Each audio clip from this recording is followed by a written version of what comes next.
Hello नमस्कार साथियों, example 91 में आप सभी का स्वागत है दोस्तों। चलिए आज हम लोग दोस्तों खंड 3 के तहत दोस्तों लास्ट पार्ट ये होगा दोस्तों आपका आधुनिक भारत का। दोस्तों ये है आपका लास्ट दोस्तों आधुनिक भारत का। इसमें आपका सभी गवर्नर जनरल का कार्यकाल को देखेंगे हम लोग दोस्तों। इस वीडियो को आप लोग जरूर से जरूर देखिएगा, 1 से 2 बार या 3 बार दोस्तों, क्योंकि ये वीडियो आपको बहुत ही काम के लायक है दोस्तों। क्योंकि इस चैप्टर से दोस्तों आपका 1 से 2 या 3 क्वेश्चन आने की प्रबल संभावना रहेगा दोस्तों। आज का 2 चैप्टर है दोस्तों, आज ये है और एक संवैधानिक विकास है दोस्तों। इसको कंप्लीट करने के बाद संवैधानिक विकास भी कंप्लीट कर देंगे दोस्तों। वीडियो अच्छा लगे तो जरूर चैनल को सब्सक्राइब कीजिएगा। चलिए हम लोग स्टार्ट करते हैं। चलिए हम लोग पहले बंगाल के गवर्नर का कार्यकाल देखेंगे दोस्तों। बंगाल के गवर्नर का कार्यकाल ये इंपॉर्टेंट पॉइंट है दोस्तों। ये पूरा वीडियो दोस्तों इसको जरूर से जरूर देखिएगा। गवर्नर देखिए, रॉबर्ट क्लाइव 1757-60 आए फिर, और उनका शासनकाल 65 से 67 रहा दोस्तों रॉबर्ट क्लाइव का। देखिए वो अपने कार्यकाल में क्या क्या किया उसको चलिए पढ़ते हैं। 1757 की प्लासी का युद्ध हुआ दोस्तों उनके कार्यकाल में। पहला युद्ध 1757 का प्लासी का युद्ध दोस्तों 23 मार्च 1757 को हुआ था रॉबर्ट क्लाइव के शासनकाल में दोस्तों। फिर देखिए बंगाल के समस्त क्षेत्र के लिए उपदीवान, बंगाल के लिए मोहम्मद रजा खां को, बंगाल के लिए मोहम्मद रजा खां को, बंगाल के समस्त क्षेत्र के लिए उपदीवान बंगाल के लिए मोहम्मद रजा खां, और बिहार के लिए राजा सिताब राय दोस्तों। बिहार के लिए किनको नियुक्त किए थे? राजा सिताब राय तथा उड़ीसा के लिए राय दुर्लभ को नियुक्त किए थे। किसको नियुक्त किए थे? राय दुर्लभ को दोस्तों। चलिए हम लोग आगे देखते हैं और उनके कार्यकाल में क्या हुआ। नेक्स्ट देखिए, बंगाल में द्वैध,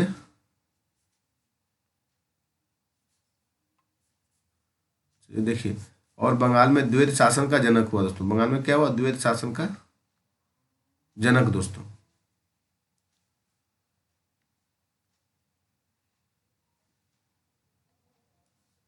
चलिए हम लोग देखते हैं। श्वेत विद्रोह भी हुआ था दोस्तों इन्हीं के कार्यकाल में, श्वेत विद्रोह। और फिर 1765 के इलाहाबाद की संधियां, अवध के नवाब शुजाउद्दौला और मुगल सम्राट शाह आलम, और देखिए दोस्तों शाह आलम द्वितीय दोस्तों, शाह आलम द्वितीय के साथ हुआ था। और देखिए सलावत जंग तथा आलमगीर द्वितीय द्वारा उमरा का उपाधि भी दोस्तों, आलमगीर द्वितीय का उपाधि इन्हीं के शासनकाल में हुआ दोस्तों। सलावत जंग तथा आलमगीर द्वितीय द्वारा उमरा की उपाधि दी गई थी दोस्तों क्लाइव के शासनकाल में। क्लाइव ने सेना के 3 केंद्रों को स्थापना की। पहला था इलाहाबाद, फिर दूसरा मुंगेर और बांकीपुरा दोस्तों। चलिए हम लोग एक बार और दोस्तों इसे छोटा करके पूरा अच्छे से देख लेते हैं इसको।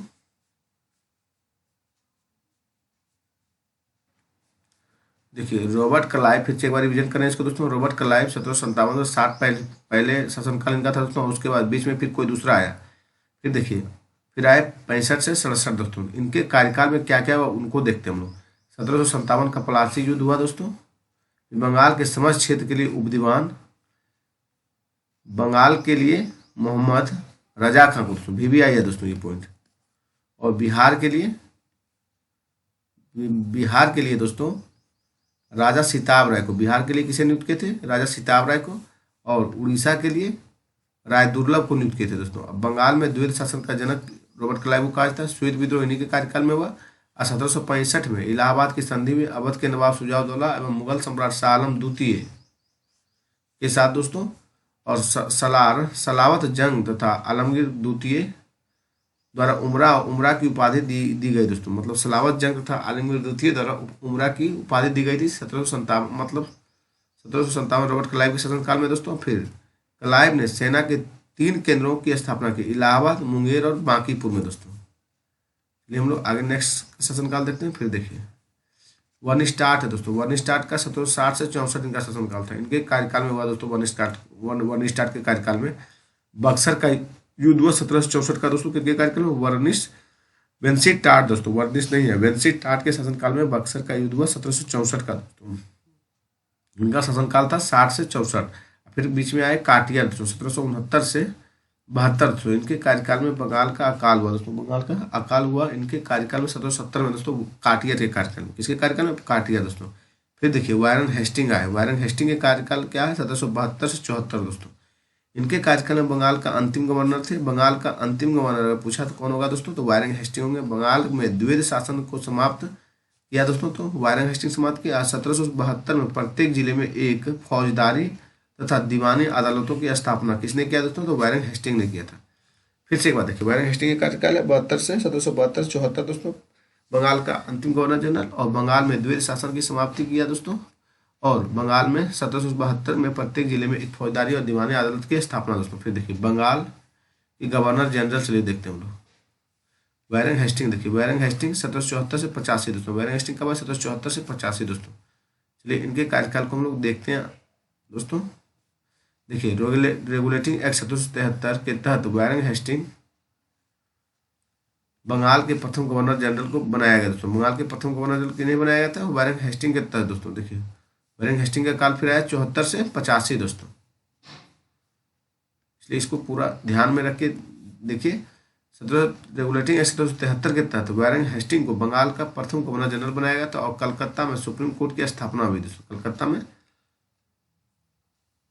अब पहले जो आए थे दोस्तों सुप्रीम कोर्ट की स्थापना हुई 1774 में दोस्तों। जैसे देखिए दोस्तों, वारन हेस्टिंग जो पहले आए 72 से 74 दोस्तों, उसमें बंगाल के अंतिम गवर्नर थे दोस्तों। जनरल नहीं बन पाए थे, क्या थे? अंतिम गवर्नर थे। अब द्वैध शासन को समाप्त किए थे। 1772 में प्रत्येक जिले में एक फौजदारी और दीवानी अदालत की स्थापना की थी। वारन हेस्टिंग 1774 से 85 जो आए थे उस समय शासनकाल में दोस्तों, रेगुलेटिंग एक्ट 1773 के तहत वारन हेस्टिंग को बंगाल का प्रथम गवर्नर जनरल बनाया गया, और कलकत्ता में सुप्रीम कोर्ट की स्थापना 1774 के तहत हुआ दोस्तों। 1781 का अधिनियम इन्हीं के शासनकाल में आया दोस्तों। 1781 का अधिनियम, इसके तहत गवर्नर जनरल तथा उसकी काउंसिल एवं कलकत्ता में उच्चतम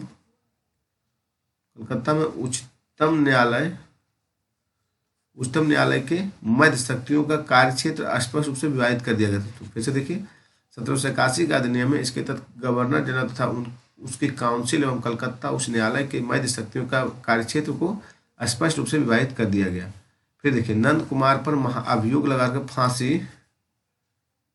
फांसी इस मुकदमे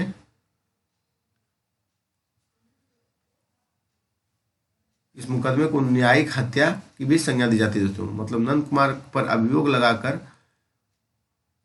फांसी इस मुकदमे को न्यायिक हत्या की संज्ञा भी दी जाती है दोस्तों। और 1781 में मुस्लिम शिक्षा सुधार के लिए कलकत्ता में प्रथम मदरसा की स्थापना किया गया था वारन हेस्टिंग के शासनकाल में। किसके शासनकाल में? वारन हेस्टिंग के शासनकाल में दोस्तों। फिर देखिए फिर आपका हुआ 1775 से 82 में प्रथम मराठा युद्ध दोस्तों। प्रथम मराठा युद्ध भी आपका 1782 में सालवाई संधि के तहत समाप्त हुआ दोस्तों वारन हेस्टिंग के शासनकाल में। 1780 और 84 देखिए 1780-84 में दोस्तों द्वितीय अंग्ल मैसूर युद्ध दोस्तों मंगलोर की संधि के साथ समाप्त हुआ। ये आपका वारन हेस्टिंग के शासनकाल में दोस्तों। फिर नेक्स्ट देखिए 1784 में पिट्स इंडिया एक्ट, जिसमें परिषद के सदस्यों की संख्या 4 से घटाकर 3 कर दी गई दोस्तों। 4 से घटाकर 3 कर दी गई थी वारन हेस्टिंग के शासनकाल में। 1784 देखिए विलियम जोन्स द्वारा Asiatic Society of Bengal Bengal की स्थापना वारन हेस्टिंग के शासनकाल में हुआ था। विलियम जोन्स के द्वारा 1784 में किया गया था। 1784 में विलियम जोन्स द्वारा एशियाटिक सोसाइटी ऑफ बंगाल की स्थापना की थी। और चार्ल्स विल्किंस द्वारा गीता व हितोपदेश का अंग्रेजी में अनुवाद किया दोस्तों। कौन कौन बुक के थे? गीता और हितोपदेश को अंग्रेजी में कौन अनुवाद किया दोस्तों? तो चार्ल्स विल्किंस दोस्तों। कौन के? चार्ल्स विल्किंस दोस्तों। देखिए राजकीय कोषागार मुर्शिदाबाद से कलकत्ता स्थानांतरित किया गया था। राष्ट्रीय कोषागार मुर्शिदाबाद से कलकत्ता स्थानांतरित किया गया था वारन हेस्टिंग के शासनकाल में। इजारेदारी की प्रथा का प्रारंभ भी किया गया इन्हीं के शासनकाल में दोस्तों।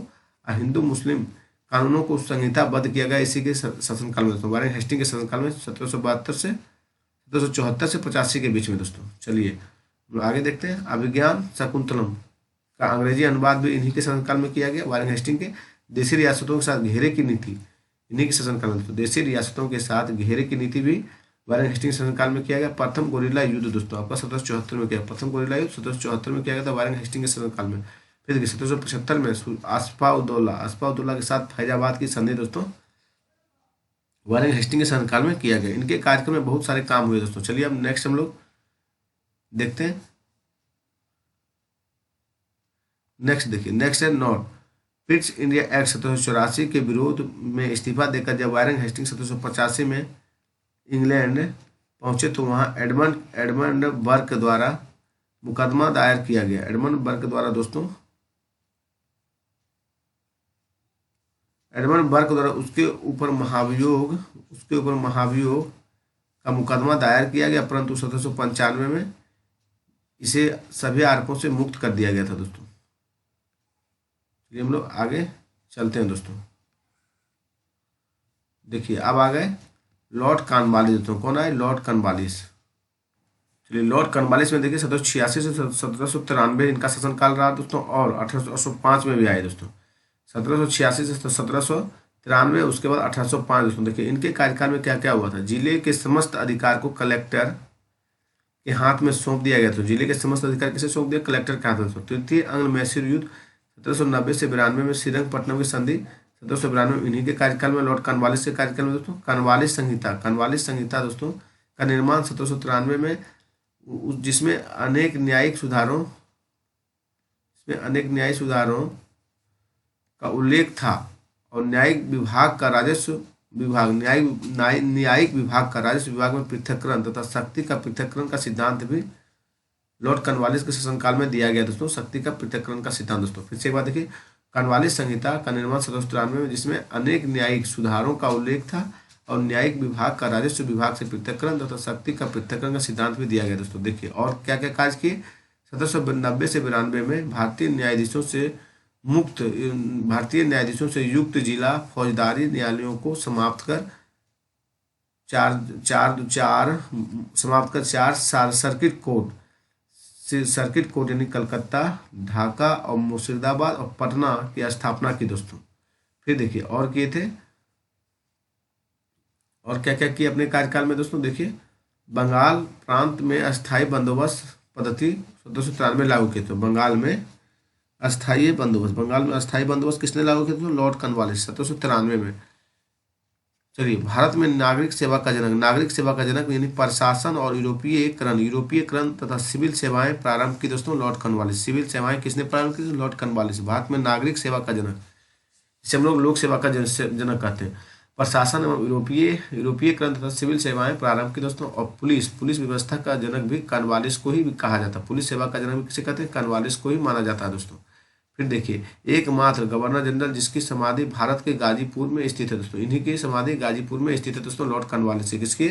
एकमात्र गवर्नर जनरल जिसकी समाधि भारत में स्थित है गाजीपुर में दोस्तों, लॉर्ड कॉर्नवालिस की। चलिए हम लोग आगे देखते हैं सर जॉन बार्लो दोस्तों। सर जॉन बार्लो का कार्यकाल 1793 से 98 रहा दोस्तों। कब से कब रहा? सर जॉन शोर का दोस्तों, सर जॉन शोर है दोस्तों, सॉरी 1793 1798 इनका शासनकाल रहा। 1793 का चार्टर अधिनियम इन्हीं के कारण में आया दोस्तों, और हस्तक्षेप की नीति और अपनाई, देशी राज्यों के प्रति तटस्थता की नीति अपनाई। लेकिन देखिए फिर क्या हुआ। लेकिन अपवाद स्वरूप अवध के उत्तराधिकारी विषय पर हस्तक्षेप किया दोस्तों। अपवाद स्वरूप अवध के उत्तराधिकारी विषय पर हस्तक्षेप किया गया दोस्तों। इन्हीं के कार्यकाल में अद्वितीय गोरिल्ला युद्ध दोस्तों 1794 सर जॉन शोर के कार्यकाल में हुआ। निजाम और मराठों के बीच खुर्दा का युद्ध दोस्तों 1795 में। खुर्दा का युद्ध 1795 सर जॉन शोर के कार्यकाल में हुआ दोस्तों ये सब काम। देखिए लॉर्ड बेलेजली देखिए दोस्तों 1798 से 1805। लॉर्ड बेलेजली 1798 से 1805 दोस्तों, यह स्वयं को बंगाल का शेर कहता था दोस्तों। क्या कहता था? स्वयं को बंगाल का शेर। चलिए इनके कार्यकाल में क्या क्या हुआ, चलिए हम लोग देखते हैं। सहायक संधि की नीति 1798 प्रारंभ हुआ दोस्तों। आज सबसे पहले 1798 यह संधि हैदराबाद निजाम से हुई थी दोस्तों। किससे हुई थी? लॉर्ड बेलेजली द्वारा दोस्तों। सहायक संधि की नीति 1798 प्रारंभ, या सबसे पहले 1798 में यह संधि हैदराबाद के निजाम से हुई थी दोस्तों। और चौथा एंग्लो मैसूर युद्ध 1799 टीपू सुल्तान मारा गया दोस्तों। चौथा युद्ध में टीपू सुल्तान मारा गया। अब मैसूर 1799 में हुआ दोस्तों। तंजौर 1799 में हुआ। अवध 1801 में हुआ। अब प्रशासन अपने हाथों में ले लिया दोस्तों। प्रशासन को अपने हाथों में ले लिया।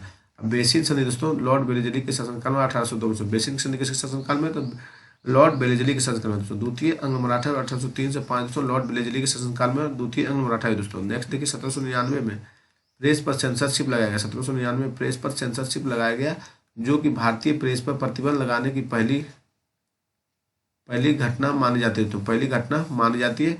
इसके अंतर्गत अब संपादक, मुद्रक और स्वामी का नाम स्पष्ट रूप से छापना होता था और सभी प्रकार के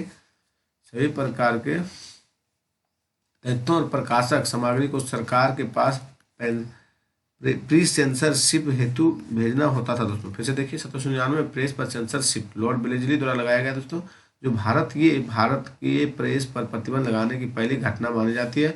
इसके अंतर्गत अब संपादक, मुद्रक व स्वामी का नाम स्पष्ट रूप से छापना होता था और सभी प्रकार के तथ्यों और प्रकाशक सामग्रियों को सरकार के पास प्री सेंसरशिप हेतु भेजना होता था। लॉर्ड लेक देखिए, लॉर्ड लेक के नेतृत्व में 1803 में अंग्रेजों ने लाल किले पर कब्जा कर लिया और ऑक्टर लोनी लाल किले का पहला ब्रिटिश रेजिमेंट बना दोस्तों। ऑक्टर लोनी लाल किले का पहला ब्रिटिश रेजिमेंट बना दोस्तों। फिर देखिए इनके काल में 1802 में हुआ दोस्तों एमिस की संधि। 1802 में क्या हुआ? एमिस की संधि के तहत पौंडीचेरी और फ्रांसीसी को दे दिया गया दोस्तों। एमिस की संधि के तहत पौंडीचेरी को पुनः फ्रांसीसियों को दे दिया गया था। और कलकत्ता में फोर्ट विलियम कॉलेज की स्थापना 1800 में की गई दोस्तों। सिविल सेवकों को प्रशिक्षण हेतु की थी, किंतु 1802 में इसको बंद कर हेलबरी में प्रशिक्षण दिया गया दोस्तों। देखिए फिर से देखिए लॉर्ड बेलेजली के कार्यकाल में दोस्तों कलकत्ता में फोर्ट विलियम कॉलेज की स्थापना 1800 में की गई थी और सिविल सेवकों की परीक्षण हेतु की थी, किंतु 1802 में इसको बंद कर हेलीबरी में ही प्रशिक्षण दिया गया दोस्तों। चलिए सर्जन बार्लो का शासनकाल देखते हैं 1805 से 1807। सर्जन बार्लो कब है? 1805 से 1807। रियासतों में हस्तक्षेप की नीति, रियासत में हस्तक्षेप की नीति का समर्थक कौन थे दोस्तों? सर्जन बार्लो दोस्तों। अब वेल्लोर सिपाही विद्रोह 1806 में दोस्तों किनके कार्यकाल में? सर्जन बार्लो कार्यकाल में दोस्तों। लॉर्ड मिंटो प्रथम देखिए, लॉर्ड मिंटो प्रथम 1807 दोस्तों। इनके कार्यकाल में चार्ल्स मेटकॉफ और रणजीत सिंह में अमृतसर की संधि अप्रैल 1809 में हुई दोस्तों। और सिंध के साथ शाश्वत मित्रता की संधि दोस्तों, सिंध के साथ शाश्वत मित्रता की संधि 1813 में चार्टर एक्ट आया किनके शासनकाल में दोस्तों? लॉर्ड मिंटो प्रथम के शासनकाल में चार्टर एक्ट 1813 आया था दोस्तों। लॉर्ड हेस्टिंग देखिए, लॉर्ड हेस्टिंग दोस्तों 1813 से 23 है। इनके कार्यकाल में दोस्तों आंग्ल नेपाली और 1416 में सुगौली संधि हुआ था लॉर्ड एमहर्स्ट के काल में। सुगौली संधि किसके कार्यकाल में? लॉर्ड हेस्टिंग के काल में। लॉर्ड हेस्टिंग 1813 से 1823 आए थे लॉर्ड हेस्टिंग दोस्तों। चलिए देखते हैं नेक्स्ट तृतीय अंग मराठा युद्ध। हेस्टिंग के काल में 1816 से 19 में मराठा परिसंघ का कंपनी के साम्राज्य में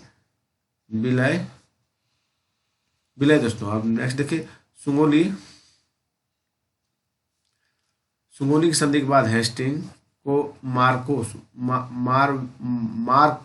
ऑफ हेस्टिंग की उपाधि दी। तो मार्क्वेस ऑफ हेस्टिंग की उपाधि मिली। 1818 में ब्रिटिश रेजिमेंट ने चार्ल्स मेटकॉफ ने राजपूत रियासतों के साथ संधि की दोस्तों। चार्ल्स मेटकॉफ पहुंचने के चार्ल्स मेटकॉफ 1817 में कलकत्ता में डेविड हेयर हिंदू कॉलेज की स्थापना लॉर्ड हेस्टिंग्स के काल में हुआ था दोस्तों। 1817 में कलकत्ता में डेविड हेयर ने हिंदू कॉलेज की स्थापना की थी। पिंडारियों का दमन, पेशवा पद की समाप्ति की घोषणा भी लॉर्ड हेस्टिंग्स के कार्यकाल में हुआ था दोस्तों। देखिए रेतवाड़ी बंदोबस्त 1820 में लागू हुआ। मद्रास का गवर्नर टॉमस मुनरो थे दोस्तों। कौन थे? मद्रास का गवर्नर टॉमस मुनरो तथा 1822 में हॉल्ट मैकेंजी के द्वारा पंजाब में 1822 में कहाँ पे लागू किया गया? पंजाब में दोस्तों। अब महालवाड़ी व्यवस्था की शुरुआत की गई थी। हॉल्ट मैकेंजी द्वारा 1822 में पंजाब में महालवाड़ी व्यवस्था की शुरुआत की गई थी दोस्तों। चलिए नेक्स्ट देखिए 1822 में टेनेंसी एक्ट काश्तकारी अधिनियम लागू बंगाल में किया गया दोस्तों। 1822 में टेनेंसी एक्ट का काश्तकारी अधिनियम बंगाल में लागू किया गया दोस्तों। चलिए हम लोग आगे चलते हैं। देखिए लॉर्ड एमहर्स्ट दोस्तों, लॉर्ड एमहर्स्ट 1823 से 28 है। लॉर्ड एमहर्स्ट दोस्तों प्रथम अंग्ल बर्मा युद्ध 24 से 26 में था। प्रथम अंग्ल बर्मा युद्ध जो हुआ 24-26 में होता है। यान्डबुक संधि 26 में हुआ दोस्तों। 1824 में बैरकपुर का सैन्य विद्रोह हुआ दोस्तों। किसके शासनकाल में? लॉर्ड एमहर्स्ट के शासनकाल में। लॉर्ड एमहर्स्ट के शासनकाल में। फिर लॉर्ड विलियम बेंटिंग 1823 से 33 आए दोस्तों। लॉर्ड विलियम बेंटिंग कब? 1828 से 33 इनका कार्यकाल। सती प्रथा पर रोक लगाए लॉर्ड विलियम बेंटिंग दोस्तों 1829 में। ठगी प्रथा का अंत 1830 में किए थे कर्नल सलीमैन ने ठगों के विरुद्ध अभियान चलाया था दोस्तों। देखिए ठगी प्रथा का अंत 1830 में कर्नल सलीमन ने ठगों के विरुद्ध अभियान चलाया था। और देखिए सरकारी सेवाओं में भेदभाव का अंत 1833 के चार्टर एक्ट की धारा 87 के तहत योग्यता को ही सेवा का आधार स्वीकार कर लिया गया दोस्तों। मतलब सरकारी सेवाओं में भेदभाव का अंत और 1833 के चार्टर एक्ट की धारा 87 के तहत योग्यता को ही सेवा का आधार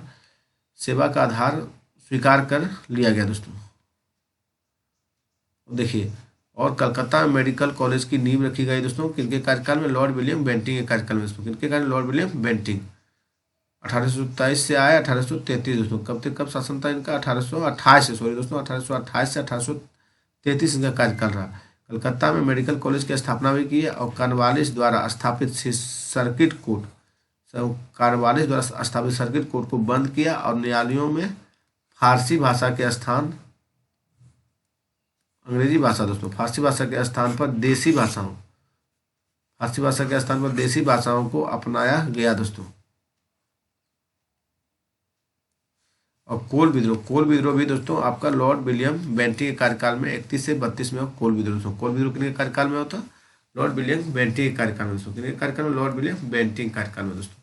चलिए फिर देखिए लॉर्ड विलियम बेंटिंग 1833 से 35 आए दोस्तों। लॉर्ड विलियम बेंटिंग 1833 से 35 इसका कार्यकाल। यहाँ पे देखिए दोस्तों भारत गवर्नर जनरल, यहाँ से स्टार्ट होता है भारत का गवर्नर जनरल दोस्तों। हम लोग यहाँ से देखते हैं, यहाँ से स्टार्ट हो गया भारत का गवर्नर जनरल दोस्तों। पहले भारत के गवर्नर जनरल कौन थे? लॉर्ड विलियम बेंटिंग थे दोस्तों। 1833 के चार्टर एक्ट द्वारा बंगाल के गवर्नर जनरल को भारत का गवर्नर जनरल बना दिया गया।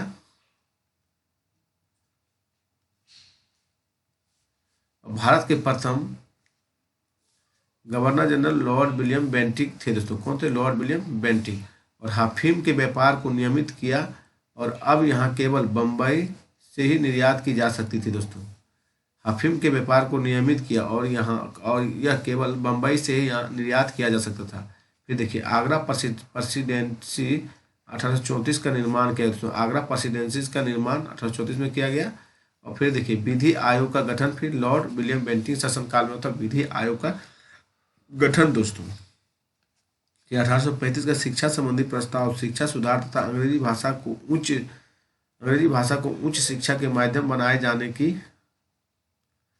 घोषणा और कुप्रशासन के आधार पर मैसूर और कुर्ग और कछार को भी रियासत को विलय किया दोस्तों। देखिए लॉर्ड विलियम बेंटिंग दोस्तों 1835 का शिक्षा संबंधी प्रस्ताव शिक्षा सुधार तथा अंग्रेजी भाषा को उच्च शिक्षा का माध्यम बनाए जाने की घोषणा की और कुप्रशासन के आधार पर मैसूर को और कुर्ग को और कछार को रियासतों में विलय किया दोस्तों। लॉर्ड विलियम बेंटिंग किए दोस्तों। चलिए हम लोग आगे देखते हैं। चार्ल्स मेटकॉफ देखिए लॉर्ड मेटकॉफ दोस्तों। लॉर्ड मेटकॉफ 1835 से 36 दोस्तों। भारतीय प्रेस मुक्तिदाता के नाम से इन्हें जाना जाता है। लॉर्ड मेटकॉफ के संस्कार में क्या हुआ? भारतीय प्रेस की मुक्तिदाता, मतलब प्रेस पर जो सेंसरशिप था उसे हटा दिया गया दोस्तों। लॉर्ड ऑकलैंड देखिए 1836 से 42 दोस्तों। प्रथम अंग्ल बर्मा युद्ध 1839 से 42 में होता है। प्रथम अंग्ल अफगान 1839 से 42 में लॉर्ड ऑकलैंड के कार्यकाल में हुआ था। फिर भारत में शिक्षा एवं पश्चात चिकित्सा पद्धति का विकास। फिर दोस्तों शेरशाह सूरी का नाम बदलकर जीटी रोड रखा गया दोस्तों। शेरशाह सूरी नाम बदल के ऑकलैंड ने क्या किया? जीटी रोड रख दिया दोस्तों। फिर देखिए 1838 में ऑकलैंड रंजीत सिंह और अफगान शासक शाह शुजा के साथ त्रिपक्षीय संधि की दोस्तों। लॉर्ड ऑकलैंड दोस्तों 1838 में ऑकलैंड और रंजीत सिंह और अफगान शासक शाह शुजा के साथ त्रिपक्षीय संधि की। लॉर्ड एलनबरो देखिए लॉर्ड एलनबरो दोस्तों 1842 से 44 इनका शासनकाल रहा। लॉर्ड एलनबरो को ओल्ड मैन इन हरी उपनाम सिंध का विलय 1843 में किया। सिंध का विलय ओल्ड मैन इन हरी उपनाम सिंध का विलय 1843 में। भारत में दास प्रथा का अंत 1843 के अधिनियम धारा 5 के द्वारा किया। तो भारत में दास प्रथा का अंत 1843 के अधिनियम 5 के द्वारा किया गया था दोस्तों लॉर्ड एलनबरो को कार्यकाल में। 1843 से 44 में ही देसी भाषा में ग्रामीण शिक्षा के विकास के लिए थॉमसन योजना प्रस्तुत की। तो थॉमसन योजना किसके कार्यकाल में? लॉर्ड एलनबरो को कार्यकाल में प्रस्तुत किया गया दोस्तों। किसके कार्यकाल में? लॉर्ड एलनबरो को कार्यकाल में दोस्तों। चलिए हम लोग लॉर्ड हार्डिंग प्रथम 1844 से 48 इनका शासन करा। लॉर्ड हार्डिंग प्रथम दोस्तों 44 से 48 से इनका शासन करा। प्रथम अंग्ल सिख युद्ध 45 से 46, लाहौर की संधि 1846 में दोस्तों लॉर्ड हार्डिंग प्रथम के शासनकाल में हुआ था। और खोन जनजाति दोस्तों के बीच प्रचलित नरबली प्रथा पर रोक। तो दोस्तों खोन लॉर्ड हार्डिंग प्रथम ने लगाए थे। खोन जनजाति के बीच प्रचलित नरबली प्रथा पर रोक। लॉर्ड डलहौजी देखिए 1848-56 दोस्तों। लॉर्ड डलहौजी के कार्यकाल 1848-56 था। द्वितीय अंग्ल सिख युद्ध दोस्तों 1848 से 49 में पंजाब का कंपनी साम्राज्य में विलय 1849 में। पंजाब द्वितीय लॉर्ड डलहौजी जो है दोस्तों इनका शासनकाल, तो इसके शासनकाल में क्या क्या हुआ देखिए। तृतीय अंग्ल सिख युद्ध 1848 से 49 पंजाब का कंपनी साम्राज्य में विलय 1849 में हुआ था दोस्तों। और द्वितीय अंग्ल बर्मा युद्ध 1851 से 52 और लोअर बर्मा और पेंगू का अधिग्रहण 1852 किया था। लोअर बर्मा पेंगू का अधिग्रहण 1852 किया था। चार्ल्स वुड की शिक्षा नीति 1854। चार्ल्स वुड की शिक्षा नीति क्या है, लॉर्ड डलहौजी शासनकाल में आता चार्ल्स वुड की शिक्षा नीति दोस्तों। और इनके कार्यकाल में दोस्तों व्यक्तिगत सिद्धांत, इसके अंतर्गत सातारा 1848, जयपुर संबलपुर 1849 और बघाट दोस्तों 1850 बघाट है। झांसी 1853 और नागपुर 1854 दोस्तों। अवध 1856 कंपनी को साम्राज्य में विलय किया दोस्तों। फिर से देखिए उदयपुर दोस्तों आपका 1852 है। फिर से देखिए व्यक्तिगत सिद्धांत लागू हुआ, मतलब जिसे हम लोग हड़प नीति कहते हैं दोस्तों। इसके अंतर्गत सातारा को 1848 में, जोधपुर और संबलपुर 1849 में, बघाट को 1850 में, उदयपुर को 1852 में, झांसी को 1853 में, नागपुर 1854 में, अवध 1856 में कंपनी के साम्राज्य में विलय कर लिया गया दोस्तों। नेक्स्ट देखिए 1855 में करौली का भी विलय किया गया 1855 दोस्तों, किंतु उसे बोर्ड ऑफ कंट्रोल ने मान्यता नहीं दी, अर्थात इसे वापस लौटाना पड़ा दोस्तों। बोर्ड ऑफ कंट्रोल इसे मान्यता नहीं दी दोस्तों करौली को, और इसे फिर लौटाना पड़ गया। नेक्स्ट देखिए डलहौजी कार्यकाल में जो हुआ, अवध का विलय आउटरम रिपोर्ट के आधार पर कुप्रशासन आरोप लगाकर कर लिया गया दोस्तों। अवध का जो विलय किया गया दोस्तों लॉर्ड डलहौजी काल में, वो कैसे किया गया था, अवध का विलय आउटरम रिपोर्ट के आधार पर प्रशासन के आरोप लगाकर कर लिया गया। 1853 में देखिए बम्बई एवं थाने के बीच प्रथम रेल चलाई गई। बम्बई और थाने के बीच प्रथम रेल दोस्तों। फिर देखिए 1854 में डाकघर अधिनियम पारित किया 1854 में दोस्तों। डाकघर अधिनियम 54 में। भारत में बंदरगाहों को अंतर्राष्ट्रीय व्यापार के लिए खोल दिया गया। तो भारत में बंदरगाहों को अंतर्राष्ट्रीय व्यापार के लिए खोल दिया था किस गवर्नर जनरल ने दोस्तों, तो लॉर्ड डलहौजी कार्यकाल में दोस्तों। विधवा पुनर्विवाह अधिनियम 1856 मसौदा तैयार किया था लॉर्ड डलहौजी दोस्तों। विधवा पुनर्विवाह अधिनियम 1856 मसौदा तैयार किया गया था लॉर्ड डलहौजी के कार्यकाल में दोस्तों। चलिए हम लोग आगे चलते हैं। अभी इनके कार्यकाल में बहुत सारा काम हुआ था दोस्तों। देखिए ये सब आप डलहौजी के काल का ही अंग है दोस्तों। चलिए इसको पढ़ते चलते हम लोग। फिर देखिए सिक्किम को भारत में मिला लिया गया दोस्तों लॉर्ड डलहौजी के कार्यकाल में। लॉर्ड डलहौजी द्वारा पीडब्ल्यूडी जिसे सार्वजनिक निर्माण विभाग की भी स्थापना की दोस्तों। और इसी के तहत गंगा नहर का निर्माण हुआ। और पंजाब में बारी दुआब में 2 नगरों का निर्माण हुआ दोस्तों। इसे देखिए लॉर्ड डलहौजी की द्वारा पीडब्ल्यूडी की भी स्थापना की गई और इसी के तहत गंगा नहर का निर्माण हुआ। और पंजाब में बारी दुआब में 2 नगरों की निर्माण हुआ दोस्तों। फिर देखिए बंगाल के लिए इसे उप गवर्नर का पद सृजित किया। जो प्रदेश नए अधिग्रहित किए गए थे उन्हें प्रत्यक्ष शासन में ले लिया। इसे नॉन रेगुलेशन सिस्टम कहते हैं। इसे क्या कहते थे, नॉन रेगुलेशन सिस्टम कहा जाता था दोस्तों। नेक्स्ट देखिए 1854 में शिक्षा सुधार के लिए वुड डिस्पैच आया। इसे भारतीय शिक्षा का मैग्ना कार्टा कहा जाता है दोस्तों। इसने मैकाले की टफकन पद्धति को त्याग दिया और प्रारंभिक शिक्षा देसी भाषा में देने की अनुशंसा के साथ ही स्त्री शिक्षा तथा निजी क्षेत्रों में को भी शिक्षा में निवेश की अनुशंसा की दोस्तों। जैसे देखिए 1854 में जो शिक्षा सुधार के लिए वुड डिस्पैच आया, इसे भारतीय शिक्षा का मैग्ना कार्टा कहा जाता है। इसमें मैकाले की टफन पद्धति को त्याग दिया और प्रारंभिक शिक्षा देसी भाषा में देने की अनुशंसा के साथ ही स्त्री शिक्षा तथा निजी क्षेत्रों को भी शिक्षा में निवेश की अनुशंसा की दोस्तों। पेशवा पेंशन की समाप्ति दोस्तों। पेशवा को पेंशन की समाप्ति इन्हीं के कार्यकाल में हुआ था। फिर देखिए संथाल विद्रोह 55-56 दोस्तों इन्हीं कार्यकाल में संथाल विद्रोह। डलहौजी कालक्रम में डलहौजी ने ग्रीष्मकालीन राजधानी शिमला को बनाया और वहाँ एक सैन्य मुख्यालय भी गठित किया। और डलहौजी को यह श्रेय दिया गया कि उसने सैन्य विभाग को सार्वजनिक विभाग से अलग कर एक नया विभाग बना दिया दोस्तों। उसने सैन्य विभाग को सार्वजनिक विभाग से अलग कर एक नया विभाग बना दिया। फिर चलिए हम लोग नेक्स्ट चलते हैं। लॉर्ड कैनिंग कार्यकाल देखिए तो लॉर्ड कैनिंग 1856 से 57। लॉर्ड कैनिंग कार्यकाल 56-57 में देखिए क्या किए थे। 57 में कलकत्ता, मद्रास और बम्बई में 3 नए विश्वविद्यालयों की स्थापना लॉर्ड कैनिंग कार्यकाल में दोस्तों। कितने कार्यकाल में लॉर्ड कैनिंग दोस्तों 1857 में कलकत्ता, मद्रास और बम्बई 3 नए विश्वविद्यालयों की स्थापना। भारत का अंतिम गवर्नर जनरल था दोस्तों, अंतिम गवर्नर जनरल लॉर्ड कैनिंग था दोस्तों। और 1857 का विद्रोह हुआ था, इन्हीं के कार्यकाल 1857 का विद्रोह हुआ और भारत का अंतिम गवर्नर जनरल था दोस्तों लॉर्ड कैनिंग। देखिए लॉर्ड कैनिंग का कार्यकाल देखिए दोस्तों 1858 से 62 भारत के वायसराय के रूप में भी आया दोस्तों, भारत के वायसराय के रूप में। फिर लॉर्ड कैनिंग 1858 से 1862 में आया। इसमें कार्यकाल क्या क्या कि वो देखिए भारत का प्रथम वायसराय बना दोस्तों, प्रथम वायसराय लॉर्ड कैनिंग था। और देखिए 1858 का भारत शासन अधिनियम कंपनी के शासन की समाप्ति तथा शासन का प्रत्यक्ष नियंत्रण ब्रिटिश ताज के हाथों में था दोस्तों। 1858 का भारत शासन अधिनियम कंपनी के शासन की समाप्ति तथा शासन का प्रत्यक्ष नियंत्रण ब्रिटिश ताज के हाथों में गया दोस्तों। उसके बाद देखिए विधवा पुनर्विवाह अधिनियम 1856 लागू किया गया और ईश्वरचंद्र विद्यासागर महत्वपूर्ण भूमिका निभाए थे दोस्तों। फिर सितंबर 1859 में नील विद्रोह लॉर्ड कैनिंग कार्यकाल में नील विद्रोह 1859 में दोस्तों सितंबर में हुआ था। और फिर देखिए यूरोपीय सेना द्वारा श्वेत विद्रोह 1859 में हुआ था, यूरोपीय सेना द्वारा श्वेत विद्रोह दोस्तों 1859 में हुआ था।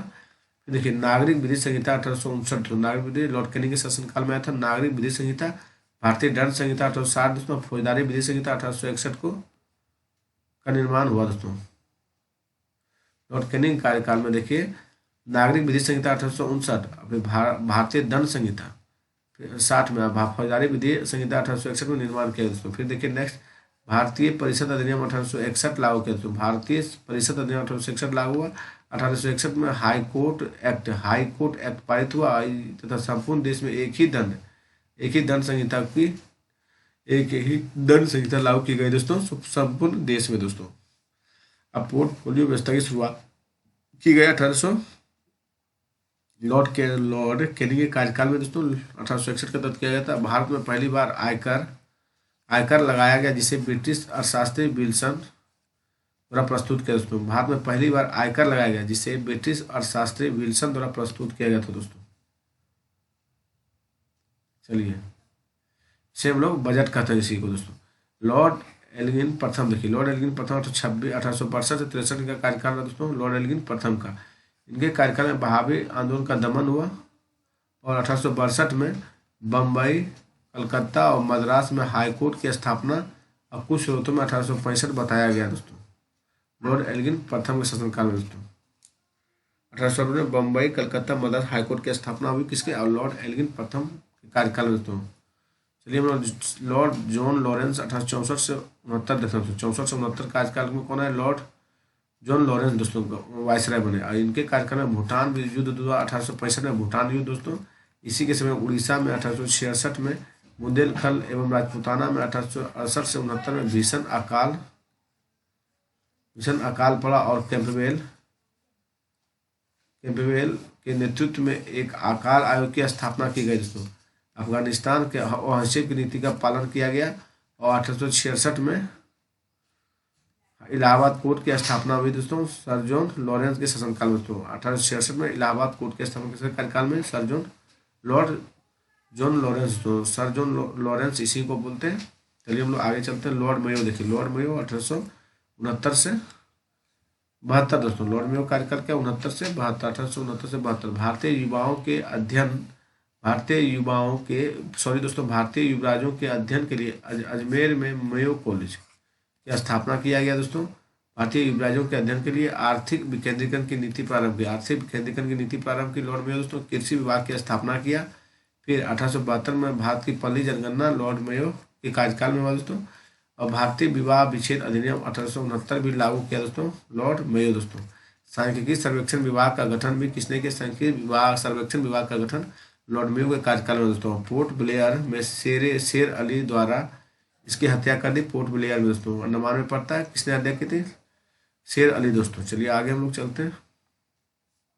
लॉर्ड नॉर्थब्रुक देखिए, लॉर्ड नॉर्थब्रुक का कार्यकाल 1872-76 है। Lord Northbrook Prince of Wales की स्थापना, प्रिंस ऑफ वेल्स की भारत यात्रा 1875 से 76 है। प्रिंस ऑफ वेल्स की भारत यात्रा दोस्तों 1875-76 है, लॉर्ड नॉर्थब्रुक के कार्यकाल में।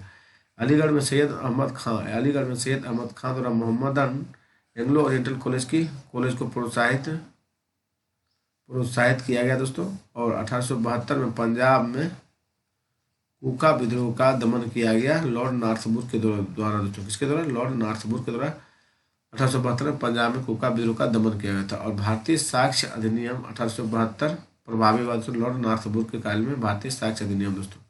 लॉर्ड लिटन देखिए 1876 से 80 इनका कार्यकाल है। लिटन जो था विख्यात कवि, उपन्यासकार और निबंध लेखक था। लिटन विख्यात कवि और उपन्यासकार और निबंध लेखक था तथा साहित्य जगत में ओवेन मेरिडिथ नाम से जाना जाता था। 1876-78 में भयंकर दुर्भिक्ष यानी अकाल, जिससे मद्रास, बम्बई और मैसूर, हैदराबाद, मध्य भारत के कई हिस्से तथा पंजाब पूरी तरह से प्रभावित हुए। रिचर्ड अस्ट्रेची की अध्यक्षता में अकाल आयोग की नियुक्ति की गई दोस्तों। इनके कार्यकाल में लॉर्ड लीटन के कार्यकाल में दोस्तों। किसके कार्यकाल में? लॉर्ड लीटन के कार्यकाल में। चलिए हम लोग आगे देखते हैं। राजकीय उपाधि अधिनियम, शाही पद अधिनियम लागू किया गया दोस्तों। रॉयल टाइटल एक्ट 1876 लागू किया गया था। और प्रथम दिल्ली दरबार का आयोजन 1 जनवरी 1877 को लॉर्ड लिटन के कार्यकाल में दोस्तों प्रथम दिल्ली दरबार का आयोजन हुआ 1 जनवरी 1877 को। ब्रिटेन की महारानी विक्टोरिया को केसर हिंद 1 जनवरी 1877 को ब्रिटेन को महारानी विक्टोरिया को केसर हिंद की उपाधि से विभूषित किया गया दोस्तों। फिर देखिए वर्नाकुलर प्रेस एक्ट लिटन के कार्यकाल में था। वर्नाकुलर प्रेस एक्ट दोस्तों पारित कर देसी भाषा के भारतीय समाचार पत्रों को कठोर प्रतिबंध लगा दिया गया दोस्तों। वर्नाकुलर प्रेस एक्ट 1878 पारित कर देसी भाषा के भारतीय समाचार पत्रों को कठोर प्रतिबंध लगा दिया गया। लॉर्ड लिटन के कार्यकाल में 1878 में ही पहले भारतीय शस्त्र अधिनियम पारित करके शस्त्र रखने एवं उसके व्यापार के लिए लाइसेंस लेना अनिवार्य कर दिया दोस्तों।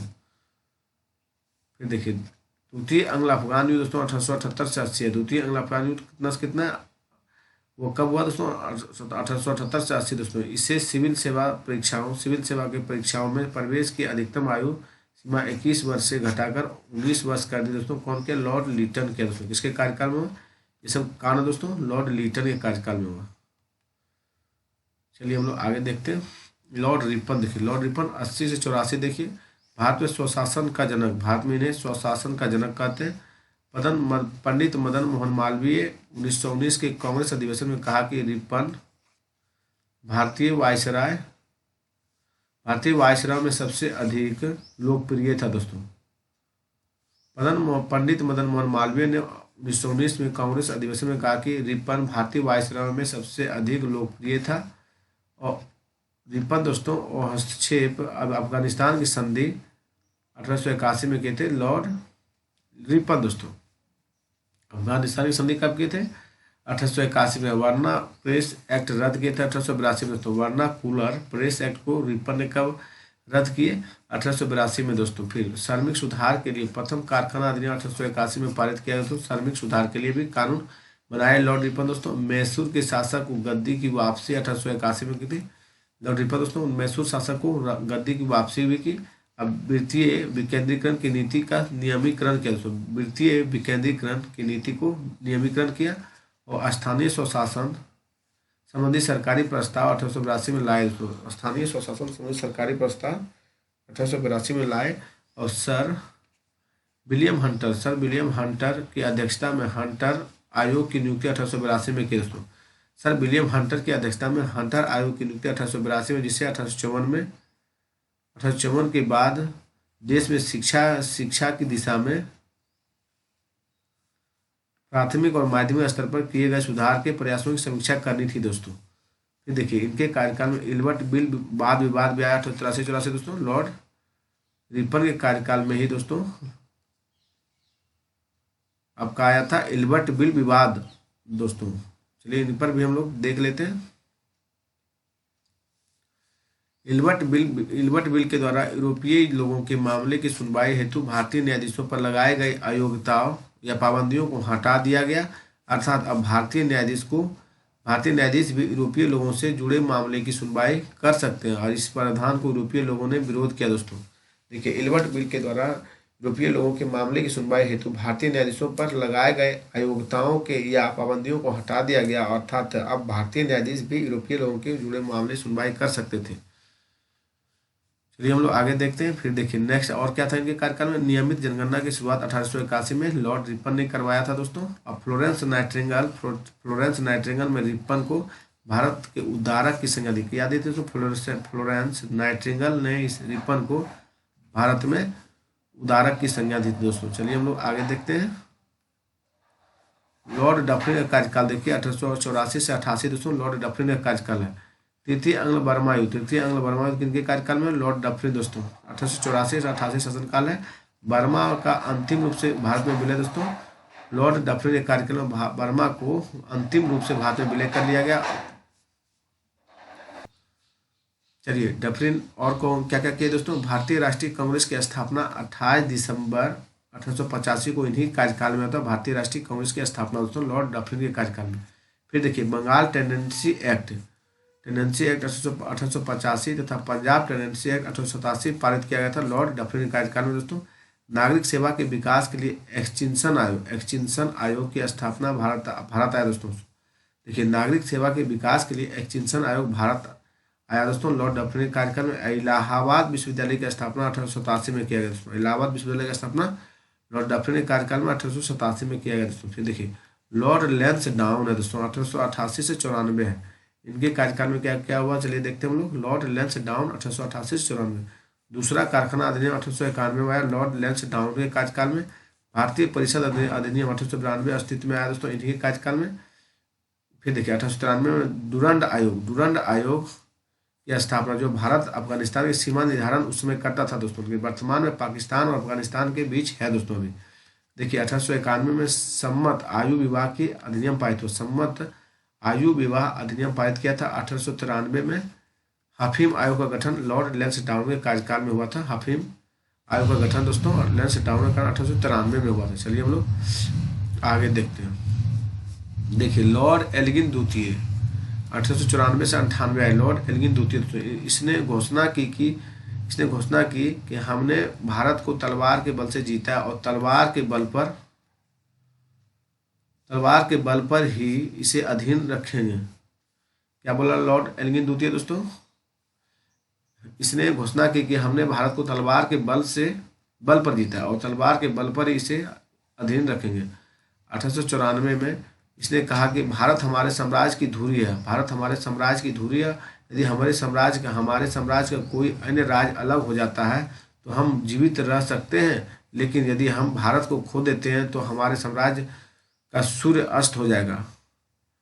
फिर देखिए नेक्स्ट पूना में प्लेग का प्रकोप फिर चापेकर बंधुओं द्वारा ब्रिटिश अधिकारियों का हत्या दोस्तों। पूना में प्लेग का प्रकोप और चापेकर बंधुओं द्वारा 2 ब्रिटिश अधिकारियों की हत्या कर दिए थे लॉर्ड एल्गिन के कार्यकाल में दोस्तों। अकाल की जांच के लिए लायल आयोग किस आयोग का लाया गया दोस्तों। अकाल की जांच करने के लिए एल्गिन द्वितीय दोस्तों। अकाल की जांच के लिए लायल आयोग का गठन किया गया और 1895 में भारतीय व्यय की जांच के लिए वेलवी आयोग का भी गठन लॉर्ड एल्गिन द्वितीय कार्यकाल में किया। 1895 दोस्तों भारतीय व्यय की जांच के लिए वेलवी आयोग का गठन किया गया। फिर देखिए लॉर्ड कर्जन आ गए दोस्तों 1899 से 1905। इनके कार्यकाल में भारत का सबसे अलोकप्रिय वायसराय बोला गया लॉर्ड कर्जन को दोस्तों। रोनाल्डोस ने कर्जन की जीवनी लिखी। कौन लिखा कर्जन की दोस्तों। रोनाल्डस से दोस्तों। कर्जन के कार्यों को आधार बताते हुए गोखले ने इनको आधुनिक भारत का औरंगजेब आधुनिक भारत का औरंगजेब कहा था दोस्तों। लॉर्ड कर्जन को कर्जन के कार्यों के आधार बताते हुए गोपाल कृष्ण गोखले दोस्तों उनको आधुनिक भारत का औरंगजेब कहा दोस्तों। फिर देखिए केंद्रीय गुप्तचर व्यवस्था की भी शुरुआत इन्हीं ने की दोस्तों। लॉर्ड कर्जन केंद्रीय गुप्तचर व्यवस्था की भी शुरुआत की दोस्तों। फिर भारतीयों को स्वशासन से वंचित करने हेतु 1899 में कलकत्ता कॉरपोरेशन एक्ट कलकत्ता में कॉरपोरेशन एक्ट लाया, जिसके माध्यम से निगम में निर्वाचित प्रतिनिधियों की संख्या कम कर दी गई। निगम में निर्वाचित प्रतिनिधियों की संख्या कम कर दी गई और नामित सदस्यों की संख्या को बढ़ा दिया गया दोस्तों। फिर देखिए 1899 में भारतीय टंकन और पत्र मुद्रा अधिनियम के द्वारा पाउंड को भारत में मान्य घोषित किया दोस्तों। भारत में पाउंड को मान्य घोषित किया और 1 पाउंड बराबर 15 रुपये होते थे उस समय भी दोस्तों। देखिए 1899 में भारतीय टंकन और पत्र मुद्रा अधिनियम के द्वारा पाउंड को भारत में मान्य घोषित किया और 1 पाउंड बराबर 15 रुपये होते थे। नेक्स्ट देखिए 1900 में देखिए पंजाब भूमि अनायकरम एक्ट दोस्तों। पंजाब भूमि अनायकरमन एक्ट पारित किया, जिससे किसानों की भूमि गैर कृषकों के पास ना जाए। 1900 में क्या किए थे कर्जन दोस्तों? पंजाब भूमि अनायकरमन एक्ट पारित किया, जिससे किसानों की भूमि गैर कृषकों के पास ना जाए। फिर देखिए 1903 में दोस्तों पूसा में एग्रीकल्चर इंस्टीट्यूट की स्थापना भी की दोस्तों। पूसा का समस्तीपुर बिहार दोस्तों। कर्जन देखिए 1903 में फारस गया। कर्जन जो है 1903 में फारस गया और फारस अफगान झगड़े को सुलझाने के लिए मैकमोहन को नियुक्त किया दोस्तों, मैकमोहन रेखा को दोस्तों। 1904 में ऑफिशियल सीक्रेट एक्ट को पारित कर सरकारी नियंत्रण को बढ़ा दिया दोस्तों। चलिए आगे देखते हैं हम लोग। अब पुलिस प्रशासन के सुधार हेतु एंड्रू फ्रेजर की अध्यक्षता में पुलिस आयोग का गठन 1902 में किया गया दोस्तों। लॉर्ड कर्जन जो थे दोस्तों पुलिस प्रशासन के सुधार हेतु एंड्रू फ्रेजर की अध्यक्षता में पुलिस आयोग का गठन 1902 में किया था। और आगे देखिए सर टॉमस रेले की अध्यक्षता में विश्वविद्यालय आयोग की स्थापना 1902 में तथा विश्वविद्यालय सुधार अधिनियम 1904 में पारित हुआ दोस्तों। देखिए सर टॉमस रेले की अध्यक्षता में विश्वविद्यालय आयोग की स्थापना 1902 में कर गया। आयोग अगर पूछा जाए तो ये 1902 में हो गया, लेकिन विश्वविद्यालय सुधार अधिनियम यहाँ से देखिए सुधार अधिनियम दे दिया जाए तो 1904 में आया था दोस्तों। फिर देखिए मैनक्रीफ की अध्यक्षता में एक सिंचाई आयोग की स्थापना हुई दोस्तों। मैनक्रीफ की अध्यक्षता में एक सिंचाई आयोग की भी स्थापना की गई थी। उद्योग व वाणिज्यिक विभाग की भी स्थापना दोस्तों। उद्योग व वाणिज्यिक विभाग की स्थापना लॉर्ड कर्जन करवाए थे। कोऑपरेटिव क्रेडिट सोसाइटी एक्ट 1904 आया दोस्तों। Cooperative credit society act 1904। प्राचीन स्मारक अधिनियम 1904 आया दोस्तों लॉर्ड कर्जन काल में। प्राचीन स्मारक संरक्षण अधिनियम 1904 दोस्तों। फिर देखिए भारतीय पुरातत्व सर्वेक्षण विभाग की स्थापना भी लॉर्ड कर्जन के द्वारा किया गया था दोस्तों। भारतीय पुरातत्व सर्वेक्षण विभाग की स्थापना और सर एंटनी मैकडोनाल्ड की अध्यक्षता में एक अकाल आयोग का गठन किया गया दोस्तों। सर एंटनी मैकडोनाल्ड की अध्यक्षता में दोस्तों। और तिब्बत में यंग हैसबैंड मिशन 1903-4 लाया गया दोस्तों। 1905 में बंगाल विभाजन भी इन्हीं के कार्यकाल में किया गया दोस्तों। बंगाल विभाजन किसके कार्यकाल में? इन्हीं के कार्यकाल में दोस्तों। देखिए मुख्य सेनापति किचनर से विवाद के कारण कर्जन ने अगस्त 1905 में त्यागपत्र दे दिया दोस्तों। मुख्य सेनापति किचनर से विवाद होने के कारण कर्जन ने अगस्त 1905 में त्यागपत्र दे दिया। और कर्जन ऐसा वायसराय था जो अत्यधिक केंद्रीकरण व निरंकुश शासन का हिमायती था दोस्तों। कर्जन एक ऐसा वायसराय था जो अत्यधिक केंद्रीकरण और निरंकुश शासन का हिमायती था। फिर देखिए भारत की शिक्षा व्यवस्था पर चोट करते हुए उसने कहा कि पूर्व एक ऐसा विश्वविद्यालय जहां विद्यार्थी को कभी डिग्री नहीं मिलती। भारत की शिक्षा व्यवस्था पर चोट करते हुए उसने कहा कि पूर्व एक ऐसा विद्यालय जहां विद्यार्थी को कभी डिग्री नहीं मिलती। फिर देखिए कलकत्ता नगरपालिका की स्थिति पर व्यंग करते हुए इसने कहा, मैं वायसराय के बाद कलकत्ता का महापौर बनना चाहूँगा। कलकत्ता नगरपालिका की स्थिति पर व्यंग करते हुए इसने कहा था कि मैं वायसराय के बाद कलकत्ता का महापौर बनना चाहूँगा। मतलब मेयर दोस्तों, महापौर उसी को बोलते हैं। फिर नेक्स्ट देखिए, कांग्रेस पर व्यंग करते हुए कहा, कांग्रेस पर भी व्यंग कसा दोस्तों कि कांग्रेस अब मरणशील है और मेरी इच्छा है कि मैं इसकी शांतिपूर्ण मृत्यु में सहयोग कर सकूं, करजन बोला था दोस्तों। क्या बोला? कांग्रेस पर व्यंग करते हुए कहा था, कहा कि कांग्रेस अब मरणशील है और मेरी इच्छा है कि इसकी शांतिपूर्ण मृत्यु में सहयोग करूं, करजन का ये स्टेटमेंट था दोस्तों। चलिए हम लोग आगे चलते हैं, नेक्स्ट गवर्नर जनरल कार्यकाल को हम लोग देखते हैं। देखिए, लॉर्ड मिंटो द्वितीय 1905 से 10 आए, लॉर्ड मिंटो द्वितीय दोस्तों। इनके कार्यकाल में बंग भंग विरोधी और स्वदेशी आंदोलन दबाने का प्रयास किया गया दोस्तों। बंग भंग विरोधी तथा स्वदेशी आंदोलन को दबाने का प्रयास किया गया लॉर्ड मिंटो द्वितीय के तहत दोस्तों। और फिर मुस्लिम लीग की स्थापना 1906 में हुई मिंटो द्वितीय के तहत। और खुदीराम बोस को फांसी, बाल गंगाधर तिलक को राजद्रोह के आरोप में 6 वर्ष की कारावास 6 वर्ष का कारावास 1908 में दिया गया दोस्तों। और भारत परिषद अधिनियम 1909 अथवा माले मिंटो सुधार अधिनियम 1909 पारित किया, जिससे सांप्रदायिक निर्वाचन जिसमें सांप्रदायिक निर्वाचन प्रणाली की शुरुआत हुई, जिसमें सांप्रदायिक निर्वाचन की प्रणाली की शुरुआत हुई दोस्तों। फिर देखिए, फिर 1907 में दोस्तों Tata irons and steel company TISCO की स्थापना हुई दोस्तों। और सूरत में कांग्रेस का विभाजन 1907 में भी हुआ, इन्हीं के कारण लॉर्ड मिंटो द्वितीय कार्यकाल में 1908 में समाचार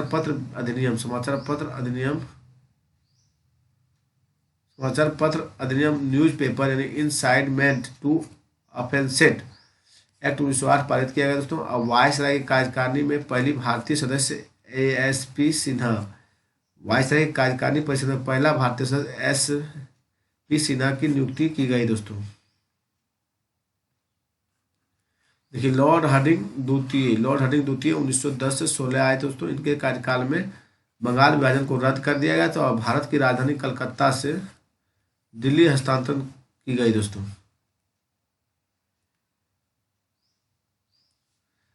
तृतीय दिल्ली दरबार 1911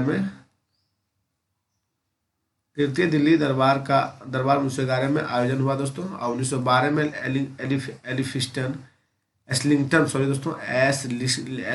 एस्लिंगटन आयोग का गठन हुआ। इस आयोग ने नागरिक सेवाओं को 25% भारतीयों की नियुक्ति की बात कही दोस्तों। फिर देखिए, 1912 में बिहार प्रांत का गठन बंगाल से अलग कर दिया गया। और 1913 में शिक्षा संकल्प प्रस्ताव लाया गया, जिसके तहत सरकार ने भारत में और शिक्षा को समाप्त करने का दायित्व दिया दोस्तों।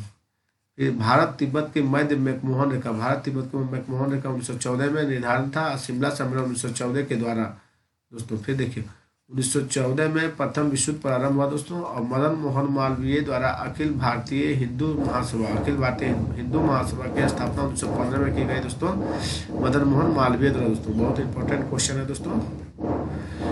मदन मोहन मालवीय द्वारा अखिल भारतीय हिंदू महासभा की स्थापना कब की गई? 1915 में दोस्तों। फिर नेक्स्ट देखिए, मदन मोहन मालवीय द्वारा बनारस हिंदू विश्वविद्यालय की स्थापना 1916 में की थी। मदन मोहन मालवीय द्वारा बनारस हिंदू विश्वविद्यालय का स्थापना 1916 में किया गया दोस्तों। फिर लॉर्ड चैम्सफोर्ड देखिए 1916 से की, जिसके कार्यकाल में होम रूल लीग की स्थापना 1916 में और कांग्रेस का लखनऊ अधिवेशन 1916 दोस्तों।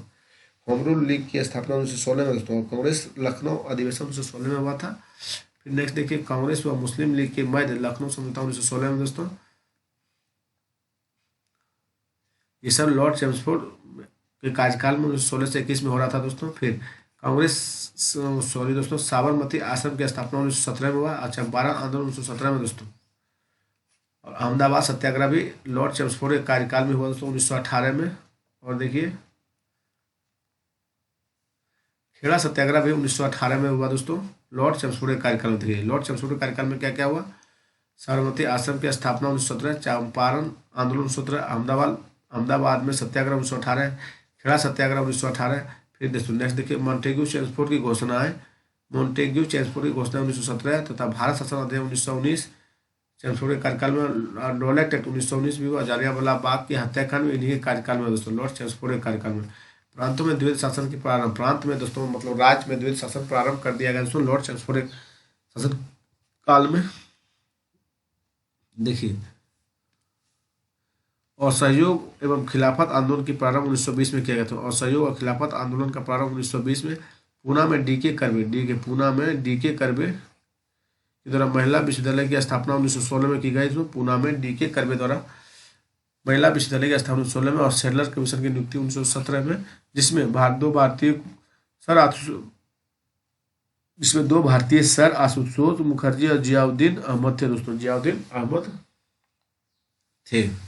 फिर देखिए, फिर लॉर्ड चेम्सफोर्ड के कार्यकाल में दोस्तों एंग्लो मोहम्मदन ओरिएंटल कॉलेज की स्थापना नाम 1920 में अलीगढ़ मुस्लिम विश्वविद्यालय कर दिया दोस्तों। एंग्लो मोहम्मदन ओरिएंटल कॉलेज का नाम 1920 में क्या कर दिया गया था? अलीगढ़ मुस्लिम विश्वविद्यालय कर दिया गया दोस्तों। और बाल गंगाधर तिलक की मृत्यु 1 अगस्त 1920 को हो गई थी दोस्तों। लॉर्ड चेम्सफोर्ड के कार्यकाल में एस.पी. सिन्हा को बिहार प्रांत बिहार और उड़ीसा के गवर्नर के पद नियुक्त किया गया था 1920 में दोस्तों, एस.पी. सिन्हा को दोस्तों। चलिए हम लोग आगे चलते हैं। लॉर्ड रीडिंग का कार्यकाल देखिए दोस्तों 1921-26 है।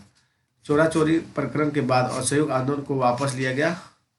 लॉर्ड रीडिंग कार्यकाल में दोस्तों एकमात्र यहूदी वायसराय लॉर्ड रीडिंग था दोस्तों। BBI है दोस्तों, लॉर्ड रीडिंग एकमात्र यहूदी वायसराय कौन है? लॉर्ड रीडिंग दोस्तों। 1910 में के प्रेस एक्ट और 1919 के रोलेक्ट एक्ट की वापसी दोस्तों। 1910 के प्रेस एक्ट और 1919 के रोलेक्ट एक्ट की वापसी।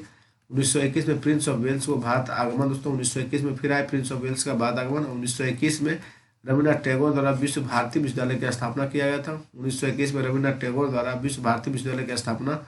और केरल पर मोपला विद्रोह 1921 में, केरल का मोपला विद्रोह भी उन्हीं के कार्यकाल में, लॉर्ड रीडिंग के कार्यकाल में दोस्तों। मोपला विद्रोह 21 में केरल में और काकोरी ट्रेन डकैती 1925 इन्हीं के कार्यकाल में दोस्तों। लॉर्ड रीडिंग के कार्यकाल में स्वामी सदानंद की हत्या 1926 में, लॉर्ड रीडिंग के कार्यकाल में स्वामी सदानंद की हत्या दोस्तों। और सर CR दास और मोतीलाल नेहरू द्वारा स्वराज पार्टी की स्थापना 1923 में लॉर्ड रीडिंग के कार्यकाल में हुआ दोस्तों। CR दास और मोतीलाल नेहरू द्वारा स्वराज पार्टी की स्थापना 1923 में दोस्तों। ICS परीक्षा दिल्ली व लंदन में एक साथ कराने का निर्णय 1923 में लिया गया दोस्तों। लॉर्ड रीडिंग के कार्यकाल में ICS की परीक्षा दिल्ली व लंदन में एक साथ कराने का निर्णय लिया गया किनके कार्यकाल में दोस्तों? लॉर्ड रीडिंग के कार्यकाल में 1923 में दोस्तों। चलिए हम लोग आगे देखते हैं। फिर इनके कार्यकाल में अकाली आंदोलन का गुरुद्वारा एक्ट भी आया दोस्तों। लॉर्ड रीडिंग कार्यक्रम में अकाली आंदोलन का गुरुद्वारा एक्ट आया और एकवर्ष समिति का गठन किया गया और इसकी अनुशंसा पर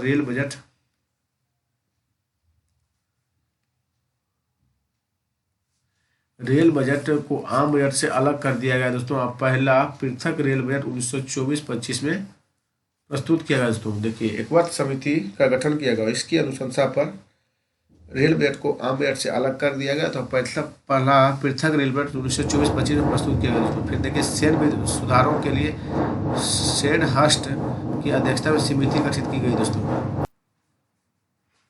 सैन्य सुधारों के लिए सैंडहर्स्ट की अध्यक्षता में समिति गठित की गई। इसने मोतीलाल नेहरू भारतीय सदस्य बने। इसमें मोतीलाल नेहरू भारतीय सदस्य बने दोस्तों। और 1944 में ली आयोग लॉर्ड रीडिंग के काल में ही लाए दोस्तों। 1924 में ली आयोग दोस्तों ने अपनी रिपोर्ट में यह प्रकाशित की कि भारतीय शासन अधिनियम 1919 अंतर्गत विचार किए गए संवैधानिक लोक सेवा आयोग की स्थापना बिना किसी देरी के की जाए। चलिए आगे देखते हैं किनका कार्यकाल आ रहा है। लॉर्ड इरविन का कार्यकाल दोस्तों। लॉर्ड इरविन आया 1926 से 31 दोस्तों। साइमन कमीशन भारत आगमन 1928 में, जिसका भारतीयों द्वारा तीव्र विरोध किया गया दोस्तों। आगे देखिए, कांग्रेस के सर्वदलीय सम्मेलन में नेहरू रिपोर्ट प्रस्तुत 1928 में लॉर्ड इरविन के कार्यकाल में हुआ दोस्तों। कांग्रेस का सर्वदलीय सम्मेलन में नेहरू रिपोर्ट प्रस्तुत 1928। फिर देखिए, देशी रियासतों के संबंध में हरकोट बटलर समिति की नियुक्ति 1927 में की गई दोस्तों। लॉर्ड इरविन के कार्यकाल में फिर लाहौर के सहायक पुलिस अधीक्षक सॉन्डर्स की हत्या और दिल्ली विधानसभा के कक्ष में बम विस्फोट 1929 दोस्तों। दिल्ली विधानसभा के कक्ष में बम विस्फोट 1929 में। लाहौर षड्यंत्र केस की घटना तथा लंबे उपवास के कारण जितिन दास की मृत्यु दोस्तों। लंबे उपवास के कारण, भूख उसी को बोलते थे, भूख के कारण लंबे उपवास के कारण जितिन दास की मृत्यु 1929 में लॉर्ड इरविन के कार्यकाल में हुआ दोस्तों। फिर देखिए, लाहौर अधिवेशन, जेल में उपवास किए थे दोस्तों। लाहौर अधिवेशन पूर्ण स्वराज प्रस्ताव 1929 लॉर्ड इरविन के कार्यकाल में दोस्तों। किसके कार्यकाल में? लॉर्ड इरविन दोस्तों। फिर देखिए कृषि से संबंधित रॉयल कमीशन का गठन। चलिए, कृषि से संबंधित रॉयल कमीशन का गठन, इसकी अनुशंसा पर imperial council of agriculture research 1929 Lord Irwin के कार्यकाल में आया स्थापना हुआ दोस्तों। वर्तमान भारतीय कृषि अनुसंधान परिषद है दोस्तों। 1926 में प्रथम ट्रेड अधिनियम पारित और हड़ताल को वैध माना दोस्तों। ब्रिटिश भारत में शिक्षा के विकास पर सर्वे करने हेतु 1929 में हार्टोग समिति 1929 में अध्यक्ष थे फिलिप जोसेफ हार्टोग दोस्तों। अध्यक्ष कौन थे? फिलिप जोसेफ हार्टोग की नियुक्ति की गई दोस्तों। फिर देखिए चटगांव शस्त्रागार पर हमला 1930 में लॉर्ड इरविन के कार्यकाल में हुआ दोस्तों। फिर 1 अप्रैल 1930 को शारदा अधिनियम लागू हुआ, तो विवाह की उम्र लड़कों की उम्र 18 वर्ष और लड़कियों के लिए 14 वर्ष कर दिया दोस्तों लॉर्ड इरविन के कार्यकाल में। सविनय अवज्ञा आंदोलन आरंभ, दांडी की यात्रा की शुरुआत 1930 में दोस्तों। सविनय अवज्ञा आंदोलन का आरंभ, दांडी की यात्रा की शुरुआत 1930। प्रथम गोलमेज सम्मेलन कांग्रेस का बहिष्कार दोस्तों 1930 में हुआ लॉर्ड इरविन के कार्यकाल में। और गांधी इरविन समझौता 1931। सविनय अवज्ञा आंदोलन स्थगित और कांग्रेस द्वारा द्वितीय गोलमेज सम्मेलन में भाग लेने का निर्णय दोस्तों। कांग्रेस द्वारा द्वितीय गोलमेज सम्मेलन में भाग लेने का निर्णय लिया गया। फिर नेक्स्ट देखिए लॉर्ड वेलिंगटन है दोस्तों। इनका कार्यकाल क्या? लॉर्ड वेलिंगटन का कार्यकाल 31 से 36 दोस्तों। लॉर्ड वेलिंगटन का कार्यकाल क्या? 31 से 36। चलिए इनके कार्यकाल में क्या हुआ देखते हैं। द्वितीय गोलमेज सम्मेलन 1931 में, जिसमें कांग्रेस की गांधी को एकत्र प्रतिनिधि बनाकर भाग लिया दोस्तों। द्वितीय गोलमेज सम्मेलन 1931 में, जिसमें कांग्रेस ने गांधी को एकमात्र प्रतिनिधि बनाकर भाग लिया। फिर 1932 में भारतीय सेना अकादमी का स्थापना देहरादून दोस्तों। 1932 में इन्हीं के कार्यकाल में भारतीय सेना अकादमी का स्थापना किया गया दोस्तों लॉर्ड वेलिंगटन के कार्यकाल में दोस्तों। 32 देखिए 32 में तत्कालीन ब्रिटिश प्रधानमंत्री रैमजे मैकडोनाल्ड ने सांप्रदायिक पंचायत, जिसे हम लोग कम्युनल अवार्ड भी कहते हैं दोस्तों, अब 1932 में स्थापना हुआ। पुनः पैक्ट देखिए दोस्तों 1932 में हुआ था लॉर्ड वेलिंगटन के कार्यकाल में दोस्तों। और तृतीय गोलमेज सम्मेलन 1932 इन्हीं के कार्यकाल में लॉर्ड वेलिंगटन दोस्तों। भारत शासन अधिनियम 1935 भी लॉर्ड वेलिंगटन के कार्यकाल में आया। फिर भारत रिजर्व बैंक की स्थापना लॉर्ड वेलिंगटन के कार्यकाल में दोस्तों। आरबीआई एक्ट 1934 के तहत स्थापना किया गया दोस्तों भारतीय रिजर्व बैंक की स्थापना। फिर देखिए 1934 में आचार्य नरेंद्र देव जयप्रकाश नारायण द्वारा कांग्रेस समाजवादी पार्टी की स्थापना दोस्तों। 1934 में आचार्य नरेंद्र देव व जयप्रकाश नारायण द्वारा कांग्रेस समाजवादी पार्टी की स्थापना किया गया। 1935 के अधिनियम में वर्मा को भारत से अलग करने का प्रावधान भी किया गया दोस्तों। 1936 में अखिल भारतीय किसान सभा की स्थापना की गई थी लॉर्ड वेलिंगटन के कार्यकाल में दोस्तों। चलिए हम लोग आगे चलते हैं। लॉर्ड लिंथगो कार्यकाल के 36 से 44। प्रांतीय चुनाव 1936-44 में कांग्रेस ने 11 प्रांतों में 8 प्रांतों में कुछ स्रोतों में साथ दिया गया दोस्तों और अपनी सरकार बनाई दोस्तों। देखिए प्रांतीय चुनाव 1936 से 37 में दोस्तों लॉर्ड लिंथगो कार्यकाल दोस्तों। लॉर्ड लिंथगो कार्यकाल में हुआ था। कांग्रेस 11 में से 8 प्रांतों में और कुछ स्रोतों में साथ भी दिया गया दोस्तों और अपनी सरकार बनाई है। द्वितीय विश्व युद्ध प्रारंभ हुआ इस कार्यकाल में दोस्तों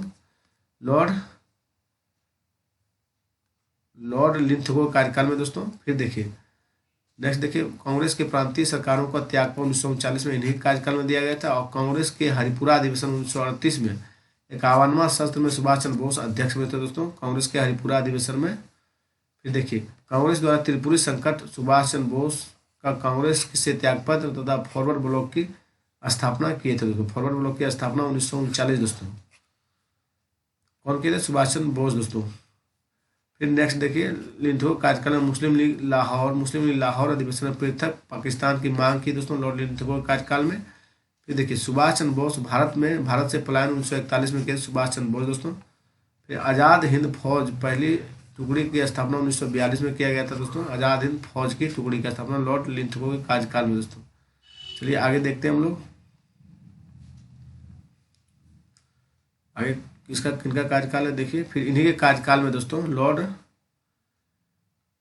लिंथगो के कार्यकाल में 36-44 के कार्यकाल में दोस्तों इनके कार्यकाल में देखिए 8 अगस्त 1940 को वायसराय द्वारा अगस्त प्रस्ताव घोषित किया गया दोस्तों।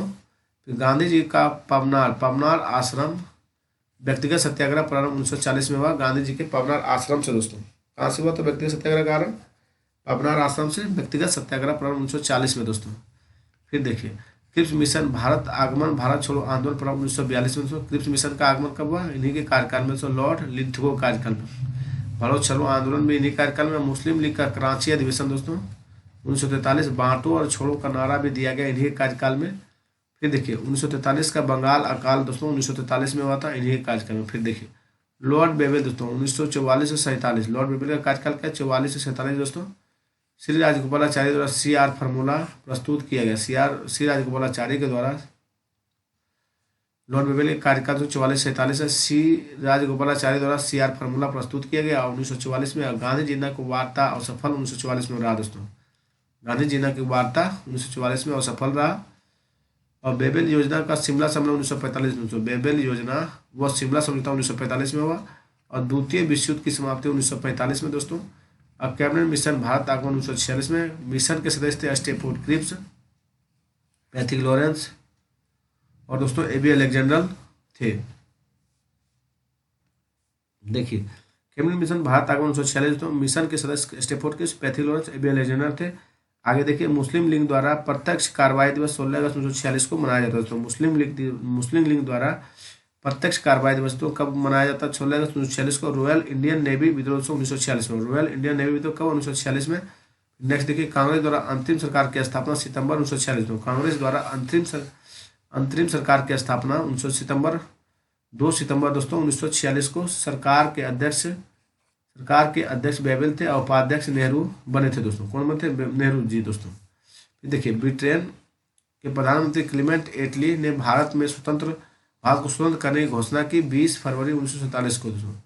देखिए क्वेश्चन पूछा जाए कि भारत को स्वतंत्र करने की घोषणा कब किया गया ब्रिटेन के प्रधानमंत्री के द्वारा दोस्तों? तो 20 फरवरी 1947 को दोस्तों क्लेमेंट एटली के द्वारा किया गया था। चलिए हम लोग आगे देखते हैं। लॉर्ड माउंटबेटन फरवरी 1947 से जून 1948 तक दोस्तों लॉर्ड माउंटबेटन का कार्यकाल रहा दोस्तों। स्वतंत्र भारत के प्रथम गवर्नर जनरल अंतिम ब्रिटिश वायसराय कौन थे? तो लॉर्ड माउंटबेटन स्वतंत्र भारत के प्रथम गवर्नर जनरल एवं अंतिम ब्रिटिश वायसराय रहे दोस्तों। फिर देखिए फिर क्या है? भारत विभाजन के संदर्भ में पहले बाल्कन प्लान को विचार किया, बाल्कन प्लान को विचार दिया और किंतु इसे नहीं स्वीकारा गया। तो भारत विभाजन के संदर्भ में पहले बाल्कन प्लान को विचार दिया, फिर किंतु इसे नहीं स्वीकारा गया। फिर नेक्स्ट दिया ब्रिटेन के हाउस ऑफ कॉमन्स में भारतीय स्वतंत्रता अधिनियम प्रस्तुत एवं पारित किया गया। फिर देखिए रेड क्लिफ लाइन 1947 दोस्तों भारतीय पाकिस्तान की सीमा निर्धारण किया गया। और भारत को पूर्ण स्वतंत्रता एवं भारत का विभाजन 15 अगस्त 1947 को किया गया। पूर्ण स्वतंत्रता एवं भारत का विभाजन 15 अगस्त 1947 को। 14 अगस्त को पाकिस्तान और 15 अगस्त को भारत स्वतंत्र हुआ दोस्तों। और 30 जनवरी 1948 को महात्मा गांधी की हत्या दोस्तों इन्हीं के कार्यकाल में। तो उसमें कौन थे? लॉर्ड माउंटबेटन थे दोस्तों। इन्हीं के कार्यकाल में 30 जनवरी 1948 को महात्मा गांधी की हत्या कर दी गई दोस्तों। नेक्स्ट देखिए चक्रवर्ती राजगोपालाचारी देखिए 21 जून 1948 से 26 जनवरी 1950 दोस्तों। चक्रवर्ती राजगोपालाचारी का कार्यकाल 21 जून 1948 से 26 जनवरी 1950 तक स्वतंत्र भारत के प्रथम और अंतिम भारतीय गवर्नर जनरल कौन थे? श्री राजगोपालाचारी थे दोस्तों। चलिए आपका गवर्नर जनरल से कंप्लीट हो गया दोस्तों वीडियो। आप इसको 2 से 3 बार जितना बार हो सके देखिए। इससे अच्छा क्वेश्चन आपको कम से कम 5 क्वेश्चन जरूर से जरूर फंसेगा दोस्तों। कोई भी एग्जाम छोटा मोटा में दोस्तों, आप बड़ा एग्जाम में 3 से 4 क्वेश्चन तो कन्फर्म रहेगा। चैप्टर नंबर 34 है दोस्तों। भारत के संवैधानिक विकास पर थोड़ा हम लोग चर्चा कर लेते हैं। चलिए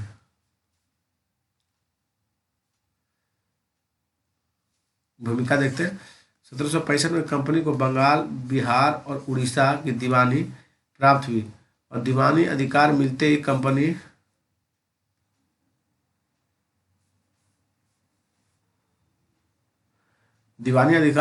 कंपनी के कर्मचारियों ने बंगाल में लूट खसोट और व्यक्तिगत व्यापार द्वारा धन एकत्र करने की प्रवृत्ति को प्रोत्साहन दिया दोस्तों। साथ ही कंपनी द्वारा लगातार युद्धरत रहने से कंपनी की वित्तीय स्थिति खराब हुई और उसे भारी आर्थिक क्षति का सामना करना पड़ा, लेकिन स्थिति इतनी गंभीर थी कि वह अपने कर्मचारियों के वेतन भुगतान में भी असमर्थता का अनुभव कर रही थी। फलतः कंपनी ने ब्रिटिश संसद से आर्थिक सहायता के लिए आवेदन किया।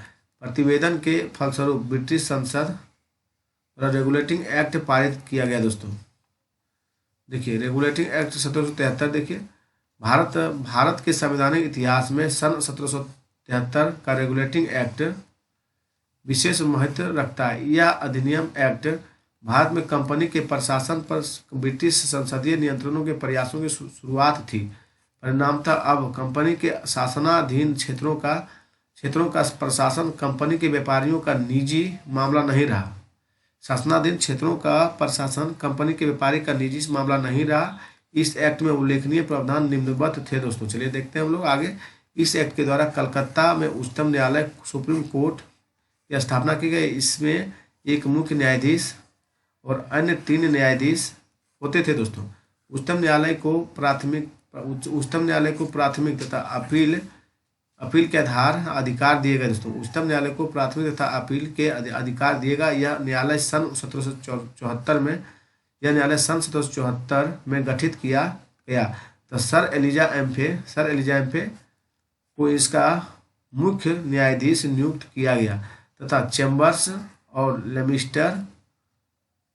लेमिस्टर और हाइड को अन्य न्यायाधीश नियुक्त किया गया। दोस्तों नेक्स्ट देखिए, इस अधिनियम के द्वारा बंगाल के गवर्नर जनरल का पद नाम दे दिया गया। साथ ही उसे कुछ विशेष मामले में मद्रास और बम्बई की प्रेसिडेंसियों के अधीक्षण भी करना था। बंगाल में एक प्रशासक मंडल बनाया गया। दोस्तों बंगाल में क्या बनाया? प्रशासक मंडल बनाया गया, जिसमें गवर्नर जनरल के 4 सदस्यों को नियुक्त किया गया। प्रथम गवर्नर जनरल वारेन हेस्टिंग और 4 अन्य सदस्य फिलिप फ्रांसिस और क्लेवरिंग और मॉनसन तथा वारवेल थे। दोस्तों ये कोर्ट ऑफ डायरेक्टर्स की सिफारिश पर केवल ब्रिटिश सम्राट द्वारा ही हटाए जा सकते थे। दोस्तों नेक्स्ट देखिए, प्रशासक मंडल के सदस्यों का निर्वाचन 5 वर्षों के लिए किया जाना था। इस मंडल में बहुमत से निर्णय होते थे। इस मंडल में बहुमत से निर्णय होते थे। मत बराबर होने की स्थिति में अध्यक्ष अपना मत देता था। दोस्तों फिर नेक्स्ट देखिए, इस अधिनियम के अनुसार कंपनी के अधीन कोई सैनिक अथवा असैनिक अधिकारी, निजी व्यापारी अथवा भारतीयों को किसी भी प्रकार का उपहार, दान या प्रातिपोषित ग्रहण नहीं कर सकते थे। दोस्तों चलिए नेक्स्ट पेज की ओर हम लोग चलते हैं। देखिए, इस अधिनियम में यह व्यवस्था की गई कि कोर्ट ऑफ डायरेक्टर्स 4 वर्ष के लिए चुना जाएगा और इनकी संख्या बढ़ाकर 24 कर दी गई। इसमें 1/4 6 सदस्य प्रतिवर्ष अवकाश प्राप्त करेंगे। इस अधिनियम के द्वारा ब्रिटिश क्राउन ने कोर्ट ऑफ डायरेक्टर्स के माध्यम से कंपनी पर नियंत्रण और सशक्त हो गए। इसको भारत के राजस्व और नागरिक और सैन्य मामले संबंधी जानकारी ब्रिटिश क्राउन उसके साथ साझा करना अनिवार्य कर दिया। दोस्तों नेक्स्ट देखिए, कंपनी के अधिकारियों एवं कर्मचारियों के वेतन बढ़ा दिया गया। 1781 का संशोधनात्मक अधिनियम देखिए, 1781 का संशोधनात्मक अधिनियम क्या था? दोस्तों यह संशोधन अधिनियम 1773 के रेगुलेटिंग एक्ट की विसंगतियों को दूर करने के लिए लाया गया था और इसे एक्ट ऑफ सेटलमेंट के नाम से भी जाना जाता है। इस अधिनियम के अनुसार कंपनी के पदाधिकारियों अपने शासकीय रूप में किए गए कार्यों के लिए उच्चतम न्यायालय के अधिकार से बाहर हो गए। उच्चतम न्यायालय के अधिकार क्षेत्र को स्पष्ट किया गया तथा उसे कलकत्ता के सभी निवासियों पर लागू कर दिया गया। फिर देखिए, इस अधिनियम में यह प्रावधान किया गया कि उच्चतम न्यायालय को अपनी आज्ञाएं व आदेश लागू करते समय सरकार को नियम व विनियम बनाते समय भारतीयों को धार्मिक और सांस्कृतिक रीति रिवाजों को ध्यान में रखना होगा।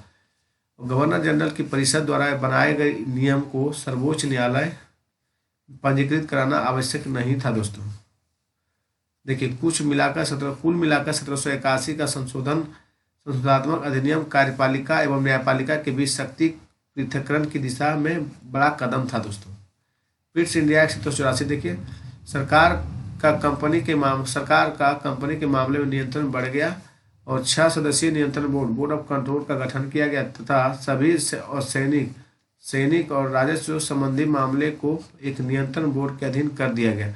इससे भी निर्दिष्ट था कि गवर्नर जनरल परिषद के सदस्य यानी अनुबंधित सेवक ही होंगे। नेक्स्ट देखिए, भारत में प्रशासन गवर्नर जनरल तथा उसकी चार के स्थान पर 3 सदस्यों वाली परिषद के हाथ में दे दिया गया, यद्यपि इसे अभी भी बहुमत के आधार पर कार्य करना होता था दोस्तों।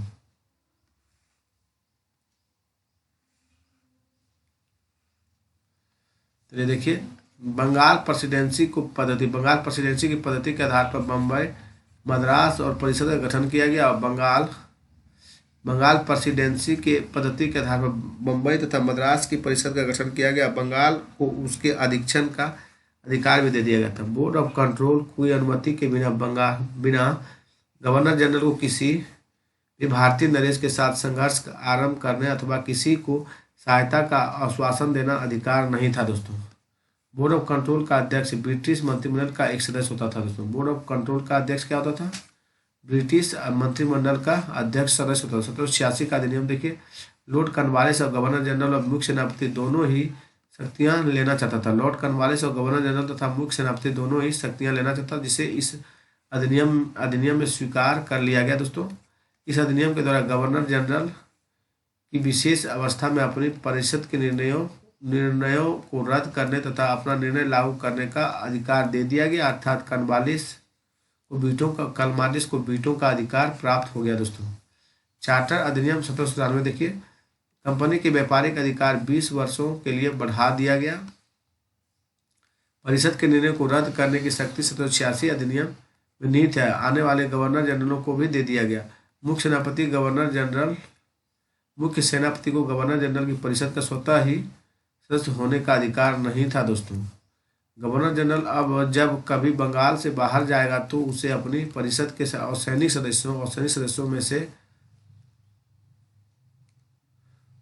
सदस्यों में से किसी एक को उप प्रधान नियुक्त करना होगा ताकि वह उसके स्थान पर कार्य कर सके। नियंत्रण बोर्ड देखिए, नियंत्रण बोर्ड दोस्तों, बोर्ड ऑफ कंट्रोल के अधिकारियों का वेतन भारतीय कोष से दिया जाने लगा। यह परंपरा 1919 तक चलती रही दोस्तों। 1793 में ही एक विनियम द्वारा जिला कलेक्टर को उसकी न्यायिक शक्तियों से वंचित कर दिया गया। इसका कारण लॉर्ड कॉर्नवालिस का मानना था कि किसी एक व्यक्ति में इतनी परम शक्ति का होना अवांछनीय होगा। चार्टर अधिनियम 1813 देखिए दोस्तों, BBI है, लॉर्ड मिंटो प्रथम के कार्यकाल में ये आया दोस्तों। इस अधिनियम की प्रमुख विशेषता अधोलिखित है दोस्तों। कंपनी को अगले 20 वर्षों के लिए भारतीय प्रदेशों तथा राजस्व पर नियंत्रण का अधिकार दे दिया गया और अंग्रेज साम्राज्य की संवैधानिक स्थिति को पहली बार स्पष्ट किया गया कि व्यापारिक लेन देन और राजस्व खाते को अलग कर दिया गया। फिर देखिए, इस एक्ट के द्वारा कंपनी का भारतीय व्यापार पर एकाधिकार समाप्त कर दिया गया, यद्यपि उसके चीन के साथ व्यापार तथा चाय के व्यापार का एकाधिकार बना रहा दोस्तों। देखिए, इस एक्ट के द्वारा कंपनी का भारतीय व्यापार पर एकाधिकार समाप्त कर दिया गया, यद्यपि उसके चीन के साथ व्यापार तथा चाय के व्यापार का एकाधिकार बना रहा दोस्तों। फिर देखिए, भारत व्यापार को सभी यूरोपीय व्यापारियों के लिए खोल दिया। भारत का व्यापार सभी यूरोपीय व्यापारियों के लिए खोल दिया गया दोस्तों 1813 के तहत दोस्तों। चलिए हम लोग आगे देखते हैं।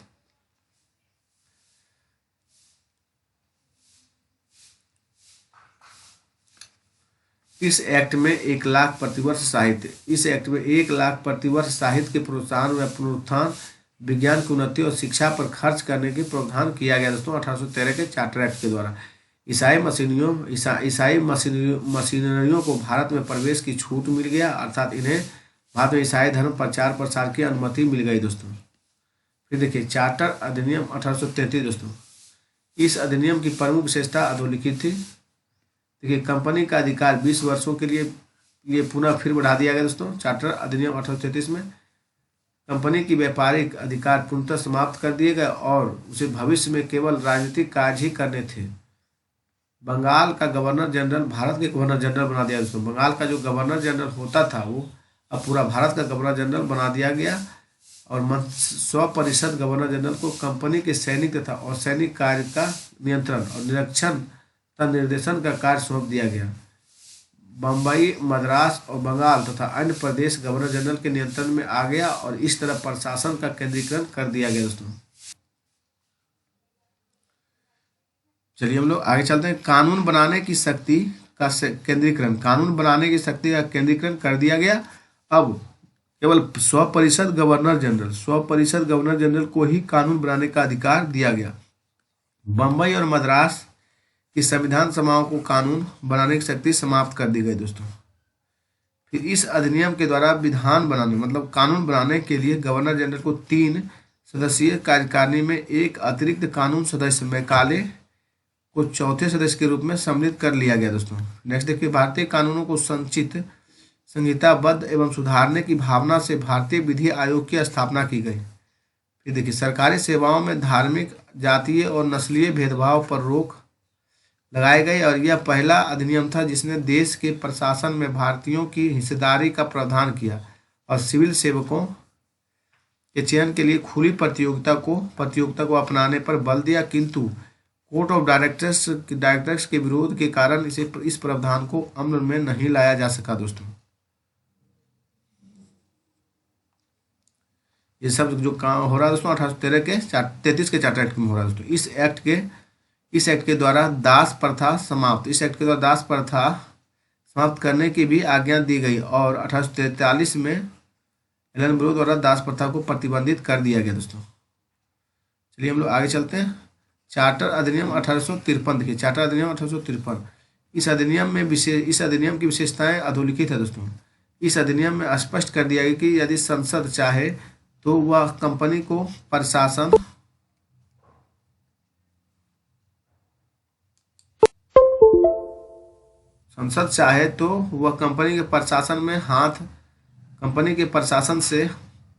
कंपनी से प्रशासन अपने हाथ में ले सकती है। दोस्तों संसद चाहे तो इस एक्ट में यह भी व्यवस्था की गई कि नियंत्रण बोर्ड के कर्मचारियों का वेतन सरकार निश्चित करेगी, लेकिन उनका भुगतान कंपनी करेगी। डायरेक्टरों की संख्या 24 से घटाकर 18 कर दी गया 1853 के चार्टर अधिनियम में। दोस्तों जिसमें 6 क्राउन द्वारा मनोनीत किए जाएंगे। सरकारी नियुक्तियों के लिए प्रतियोगी परीक्षा का विधान किया गया। दोस्तों 1853 के चार्टर एक्ट में। फिर सिविल सेवकों के लिए प्रतियोगी परीक्षा का सिद्धांत स्वीकार कर लिया गया। दोस्तों नेक्स्ट देखिए, विधि सदस्य को गवर्नर जनरल की कार्यकारिणी परिषद का पूर्ण सदस्य बना दिया गया। तो विधि सदस्य को गवर्नर जनरल की कार्यकारी परिषद का पूर्ण सदस्य बना दिया गया। चलिए नेक्स्ट देखते हैं, भारत शासन अधिनियम 1858 देखिए, भारत शासन अधिनियम 1858। इस अधिनियम के तहत ईस्ट इंडिया कंपनी के शासन समाप्त कर दिए गए, कंपनी का शासन समाप्त हो गया और भारत शासन का संचालन का दायित्व ब्रिटिश क्राउन सरकार को सौंप दिया गया। दोस्तों कोर्ट ऑफ डायरेक्टर्स तथा बोर्ड ऑफ कंट्रोल को भी समाप्त कर उनके अधिकार 15 सदस्यीय परिषद को सौंप दिए गए। 15 सदस्यीय परिषद को सौंप दिए गए, जिसके अध्यक्ष को मुख्य राज्य सचिव, जिसके अध्यक्ष को क्या कहा जाता है, मुख्य राज्य सचिव एवं भारत राज्य सचिव के नाम से जाना जाता है। भारत राज्य सचिव ब्रिटिश मंत्रिमंडल का एक सदस्य होता था। दोस्तों क्या होता था, एक सदस्य। दोस्तों नेक्स्ट देखिए, 15 सदस्यीय परिषद भारत सचिव को वेतन भारतीय राजस्व से दिया जाना तय किया गया और लेकिन इनका संचालन लंदन से होता था। इसे होम चार्जेस कहा गया। दोस्तों प्रस्तुतः होम चार्जेस के अंतर्गत और भी मदे शामिल है। दोस्तों जैसे देखिए, गवर्नर जनरल अब वायसराय कहे जाने लगे, गवर्नर जनरल थे अब वायसराय कहे जाने लगे, तब वह क्राउन का सीधा प्रतिनिधि बन गए। भारत का प्रथम वायसराय लॉर्ड कैनिंग था। दोस्तों अनुबंधित जनपद सेवा मतलब कन्वेंटेड सिविल सर्विस में नियुक्ति खुली प्रतियोगिता द्वारा की जाने लगी। भारत परिषद अधिनियम 1861 देखिए, लॉर्ड कैनिंग के कार्यकाल में आया। दोस्तों भारत वायसराय के कार्यकारिणी परिषद का विस्तार किया गया, जिसमें एक 5वां सदस्य शामिल हुआ जो कि विधिवेता होता था। वायसराय कार्यकारिणी परिषद को अधिक सुविधा से कार्य करने के लिए कानून बनाने की इजाज़त दे दी गई और इसी के तहत केनिंग ने विभागीय प्रणाली की शुरुआत की। इस प्रकार मंत्रिमंडलीय इस व्यवस्था कैबिनेट की नींव पड़ी दोस्तों। नेक्स्ट देखिए, कानून बनाने के लिए कार्यकारिणी परिषद में न्यूनतम 6 तथा अधिकतम 12 अतिरिक्त सदस्यों को वायसराय मनोनीत कर सकता था। उनका कार्यकाल 2 वर्षों का होता था। इनमें से न्यूनतम आधे सदस्य गैर सरकारी होते थे। इस तरह कानून बनाने की प्रक्रिया में भारतीयों की गुंजाइश बढ़ी। इस एक्ट में बम्बई मद्रास प्रांतों का भी विधि निर्माण एवं उनमें संशोधन का अधिकार पुनः दे दिया गया, लेकिन प्रावधान किया गया कि इसके द्वारा निर्मित कानून तभी वैध माने जाएंगे जब उन्हें वायसराय की अनुमति प्राप्त हो जाए दोस्तों। फिर देखिए, गवर्नर जनरल को संकटकालीन स्थिति में विधान परिषद की अनुमति के बिना ही अध्यादेश जारी करने की अनुमति दे दी गई। अध्यादेश अधिकतम 6 महीने तक लागू रह सकते हैं। बम्बई, मद्रास और कलकत्ता उच्च न्यायालय की स्थापना ब्रिटिश संसद द्वारा पारित भारतीय उच्च न्यायालय अधिनियम 1861 के तहत 1862 में की गई दोस्तों। भारत परिषद अधिनियम 1892 देखिए लॉर्ड लैंसडाउन के कार्यकाल में आया दोस्तों। इस एक्ट में केवल भारतीय विधान परिषदों की शक्तियां यानी कार्य तथा संचालन का उल्लेख किया गया। केंद्रीय विधान परिषद के संदर्भ में न्यूनतम 10 तथा अधिकतम 16 सदस्य निर्धारित किए गए दोस्तों।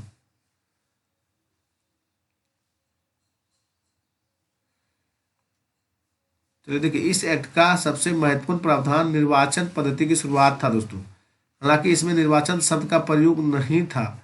निर्वाचन की पद्धति और प्रत्यक्ष थी और निर्वाचित सदस्यों को मनोनीत की संज्ञा दी जाती थी।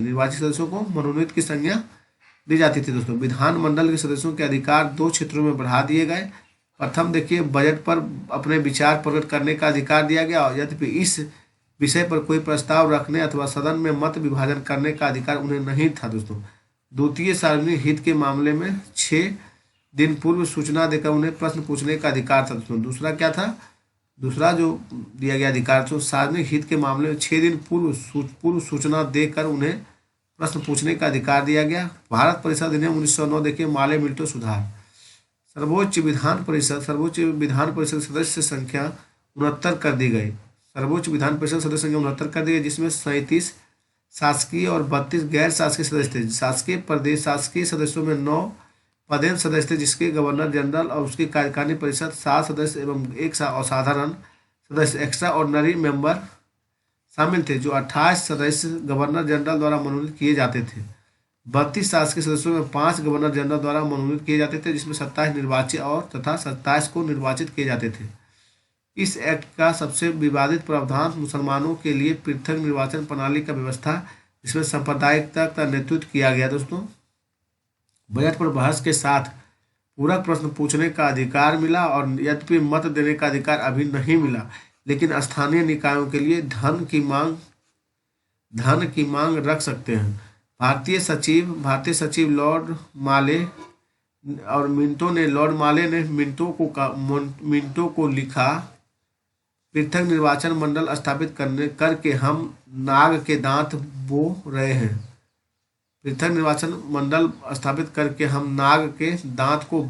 और इसका फल भीषण होगा। फिर देखिए, के मुंशी ने कहा, इस एक्ट ने भारत में उभरते प्रजातंत्र की गला ही खोट दिया दोस्तों। नेक्स्ट, गांधी ने इसे सर्वस्व नाश करने वाला एक्ट कहा। गांधी जी ने इसे क्या कहा? सर्वस्व नाश करने वाला एक्ट का। इस एक्ट के प्रावधानों को हितैषी निरंकुशवाद की संज्ञा दी दोस्तों। भारत शासन अधिनियम 1919 देखिए मॉन्टेग्यू चेम्सफोर्ड सुधार है। इस अधिनियम में पहली बार उत्तरदायी शासन जैसे शब्द का प्रयोग किया गया। इसे मॉन्टेग्यू चेम्सफोर्ड सुधार भी कहा गया। मॉन्टेग्यू भारत का राज सचिव थे, जबकि चेम्सफोर्ड भारत के वायसराय थे दोस्तों। चलिए हम लोग देखते हैं, इस एक्ट के अनुसार केंद्र में द्विसदनीय व्यवस्थापिका स्थापित की गई। प्रथम राज्य परिषद और दूसरी केंद्रीय विधानसभा दोस्तों। इस एक्ट के अनुसार केंद्र में द्विसदनीय व्यवस्थापिका स्थापित की गई। प्रथम राज्य परिषद और दूसरा केंद्रीय विधान सभा। दोस्तों देखिए, केंद्रीय विधानसभा सदस्यों की संख्या 144, कुल स्रोतों में 145 कुल स्रोतों में देता है।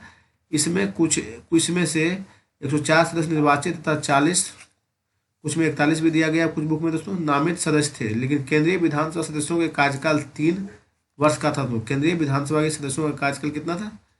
3 वर्ष का था दोस्तों। चलिए हम लोग नेक्स्ट देखते हैं। राज्य परिषद के सदस्यों की संख्या 60 थी। राज्य में परिषदों की संख्या कितनी थी? 60 है। इसमें से 34 निर्वाचित तथा 26 नामित होते थे दोस्तों। राज्य परिषद के सदस्यों का कार्यकाल 5 वर्ष का होता था। पृथक निर्वाचन मंडल का विस्तार किया गया। मुसलमानों के साथ ही साथ इसे सिख, भारतीय, ईसाई, यूरोपीय, एंग्लो इंडियन आदि के लिए भी बढ़ा दिया गया। पृथक निर्वाचन मंडल मुसलमान को और सिर्फ सिख को ही वोट दे सकता है दोस्तों। पृथक निर्वाचन मंडल में क्या क्या देखिए, यानी मुसलमान सिर्फ मुसलमान को वोट देगा और सिख जो सिर्फ सिख को वोट दे सकता है। प्रत्यक्ष निर्वाचन पद्धति की शुरुआत हुई पहली बार भारत में महिलाओं को सीमित मताधिकार प्रांतीय स्तर पर प्रदान किया गया। लेकिन सर्वप्रथम मद्रास प्रेसिडेंसी में दोस्तों, अगर क्वेश्चन आवे कि प्रत्यक्ष निर्वाचन पद्धति की शुरुआत पहली बार भारत में महिलाओं को सीमित मताधिकार प्रदान किया गया और सर्वप्रथम कहाँ? तो मद्रास प्रेसिडेंसी में दोस्तों। इसके तहत लोक सेवा आयोग गठन का प्रावधान किया गया और लीग कमीशन की सिफारिश के आधार पर 1 अक्टूबर 1906 को लोक सेवा आयोग की स्थापना की गई दोस्तों। इस एक्ट में केंद्रीय और प्रांतीय सरकारों की अधिकारिता को स्पष्ट रूप से परिभाषित किया गया। प्रांतों में कार्यकारिणी द्वैध शासन प्रणाली की शुरुआत हुई। प्रांतीय विषयों को 2 भागों आरक्षित और हस्तांतरित में बांट दिया गया। आरक्षित विषय को भूमि कर, वित्त, आरक्षित विषय में दोस्तों भूमि कर, वित्त और न्याय और पुलिस और पेंशन, अकाल और संहिता, अकाल सहायता, आपराधिक जातियां, क्रिमिनल ट्रिब्यूनल, छापे खाने, समाचार पत्र, सिंचाई, जलमार्ग, खाने, कारखाने, बिजली, गैस, बॉयलर, श्रमिक कल्याण, औद्योगिक झगड़े, मोटर गाड़ियां, छोटे बंदरगाह, अपवर्जित क्षेत्र एवं सार्वजनिक सेवाएं तथा हस्तांतरित सूची में देखिए, हस्तांतरित सूची में था शिक्षा था दोस्तों, स्थानीय स्वसहायता शासन था, चिकित्सा था, कृषि था, सार्वजनिक निर्माण विभाग इत्यादि शामिल थे। हस्तांतरित विषय दोस्तों कौन कौन था? शिक्षा, स्थानीय स्वसहायता शासन, चिकित्सा, कृषि, सार्वजनिक निर्माण विभाग इत्यादि दोस्तों। आरक्षित विषय में था दोस्तों भूमि कर, वित्त, न्याय, पुलिस, पेंशन, अकाल सहायता, आपराधिक जातियों, छापेखाने, समाचार पत्र, सिंचाई तथा जलमार्ग, खाने, कारखाने, बिजली, गैस, बॉयलर, श्रमिक कल्याण, औद्योगिक झगड़े, मोटर गाड़ियां, छोटे बंदरगाह, अपवर्जित क्षेत्र एवं सार्वजनिक सेवाएं तथा था दोस्तों। चलिए हम लोग आगे देखते हैं। भारत शासन अधिनियम 1935 देखिए। इस एक्ट के द्वारा पहली बार संघात्मक सरकार की स्थापना प्रयास किया गया। प्रांतीय स्तर पर द्वैध शासन को समाप्त करके केंद्र स्तर पर द्वैध शासन की प्रणाली स्थापित की गई। तो प्रांतीय स्तर पर इस एक्ट के तहत क्या हुआ था? प्रांतीय स्तर पर द्वैध शासन को समाप्त कर दिया गया। समाप्त करके केंद्र के स्तर पर द्वैध शासन प्रणाली स्थापित की गई थी। प्रांतों में स्वसहायता की प्रावधान किया गया दोस्तों VVIS। प्रांतों को स्वसहायता देने के लिए प्रावधान किया गया 1935 के अधिनियम के तहत। प्रांतों में प्रतिनिधि चुनाव प्रक्रिया और रियासतों के प्रतिनिधि को राजाओं द्वारा मनोनीत होना था।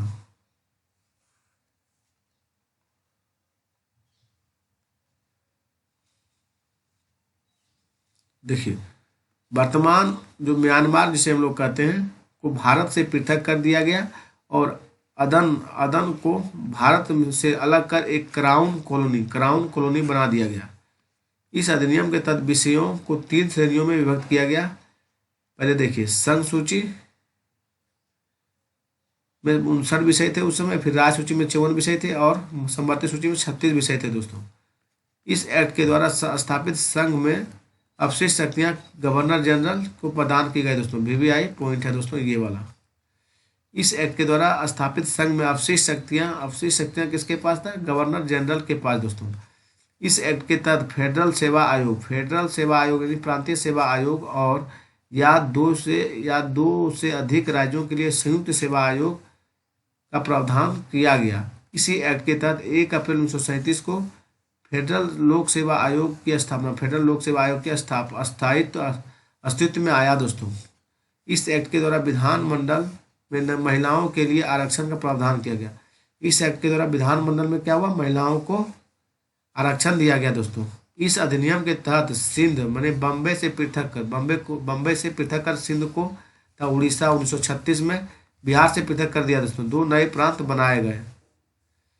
चलिए आगे देखिए, इस एक्ट के तहत एक संघीय न्यायालय की स्थापना भी की गई और जवाहरलाल नेहरू ने इस अधिनियम को एक कार इसमें ब्रेक तो है पर इंजन नहीं है अथवा दास्ता का अधिकार पत्र कहा दोस्तों। कौन? जवाहरलाल नेहरू दोस्तों। क्या क्या फिर से देखिए, इस अधिनियम को एक कार जिसमें ब्रेक तो है पर इंजन नहीं, दास्ता का अधिकार पत्र कहा जाता है 1935 भारत शासन अधिनियम को दोस्तों। अंबेडकर ने 1935 के अधिनियम के संदर्भ में कहा, मुझे इस आरोप के संबंध में कोई क्षमा नहीं मांगनी है कि संविधान के प्रारूप में गवर्नमेंट ऑफ इंडिया एक्ट 1935 के बड़े बड़े भाग को पुनः उत्पादित कर दिया गया दोस्तों। क्या बोले अम्बेडकर जी? अम्बेडकर बोले दोस्तों, अम्बेडकर ने 1935 के अधिनियम के संदर्भ में कहा था कि मुझे इस आरोपों के संबंध में कोई क्षमा नहीं मांगनी है कि संविधान के प्रारूप में गवर्नमेंट ऑफ इंडिया एक्ट 1935 को के एक बड़े भाग को पुनः उत्पादित कर दिया गया। फिर देखिए, जिन्ना इस एक्ट के पूर्णतः सड़ा हुआ, जिन्ना ने इस एक्ट को पूर्णतः सड़ा हुआ तथा मूल रूप से बुरा कहकर पूर्णतः अस्वीकृत कर दिया दोस्तों। 1935 देखिए, 1935 का भारत शासन अधिनियम जुलाई 1936 में लागू हुआ। जुलाई 1936 में लागू हुआ दोस्तों। इसके प्रावधानों के आधार पर 1937 में चुनाव हुए, जिसमें कांग्रेस के 8 प्रांतों, कुछ स्रोतों में 7 भी अपनी सरकार बनाई, जबकि मुस्लिम लीग ने पंजाब में कम्युनिस्ट यूनिस्ट पार्टी दोस्तों, बंगाल में कृषक प्रजा पार्टी के साथ मिलकर संयुक्त सरकार का गठन किया दोस्तों। कांग्रेस से पंजाब में यूनिस्ट पार्टी और बंगाल में कृषक प्रजा पार्टी के साथ मिलकर संयुक्त सरकार का गठन किया दोस्तों। ये आपका यहीं पे वीडियो स्लॉप होता है, इसमें खत्म होता है। वीडियो अच्छा लगे चैनल को जरूर से जरूर सब्सक्राइब कीजिएगा दोस्तों, और अपने साथियों के बीच भी वीडियो को शेयर कीजिए, लाइक भी कीजिए, कमेंट भी कीजिए। धन्यवाद।